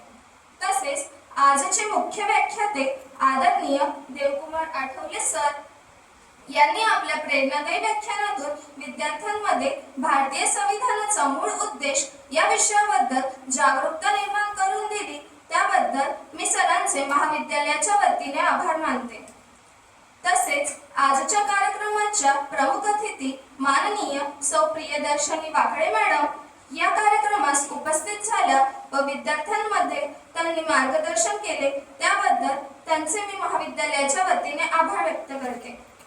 श्री दादासाहेब गवई चॅरिटेबल ट्रस्टचे सीईओ माननीय प्राध्यापक डॉक्टर PRS राव सर यांनी आपला बहुमूल्य वेळ कार्यक्रमास दिला, त्याबद्दल त्यांचे मी महाविद्यालयाच्या वतीने मनपूर्वक आभार व्यक्त करते. तक्षशिला तंत्रनिकेतन महाविद्यालयाचे प्राचार्य डॉक्टर शेखापुरे सर यांनी आपला बहुमूल्य वेळ आपल्याला दिला, त्याबद्दल मी त्यांचे आभार व्यक्त करते. नालंदा औद्योगिक प्रशिक्षण केंद्राचे प्राचार्य पियुष चक्रपाणी सर यांनी आपला बहुमूल्य वेळ आपल्याला दिला, त्याबद्दल मी त्यांचे मनपूर्वक आभार व्यक्त करते. त्यासोबतच कार्यक्रमाच्या नियोजनात सहकार्य करणाऱ्या आयोजक समिती सदस्यांचे तसेच विविध जबाबदाऱ्या सांभाळणाऱ्या कर्मचाऱ्यांचे मी मनपूर्वक आभार व्यक्त करते. तसेच विद्यार्थी मित्रांनो, तुम्ही आजच्या कार्यक्रमात उत्साहाने सहभागी झाल्याबद्दल आणि शिस्तबद्ध उपस्थितीसाठी तुमचेही खास आभार व्यक्त करते. तुमच्या सहभागामुळेच हा कार्यक्रम अधिक अर्थपूर्ण ठरला. याशिवाय व्यवस्थापन, ध्वनी व्यवस्था, स्वागत समिती, तांत्रिक टीम व या कार्यक्रमाला यशस्वी करण्यासाठी ज्यांनी आपल्या परीने योगदान दिले त्या प्रत्येकाचे मी मनापासून आभार मानते. शेवटी भारताच्या संविधानाने दिलेली तत्वे न्याय, स्वातंत्र्य, समता आणि बंधुता यांचे पालन करत समाजात सकारात्मक बदल घडवू हीच आजच्या दिवसाची खरी शिकवण. आपल्या सर्वांच्या सहकार्याबद्दल पुन्हा एकदा धन्यवाद. अध्यक्षांच्या परवानगीने आजचा कार्यक्रम इथेच संपला असे मी जाहीर करते. तत्पूर्वी आजच्या कार्यक्रमाची सांगता राष्ट्रगीताने होईल, तरी सर्वांनी राष्ट्रगीतासाठी आपापल्या जागेवर उभे राहावे. एक साथ सावधान होगे सावधान, एक साथ राष्ट्रगीत शुरू करेंगे, शुरू कर. जन गण मन अधिनायक जय हे भारत भाग्य विधाता पंजाब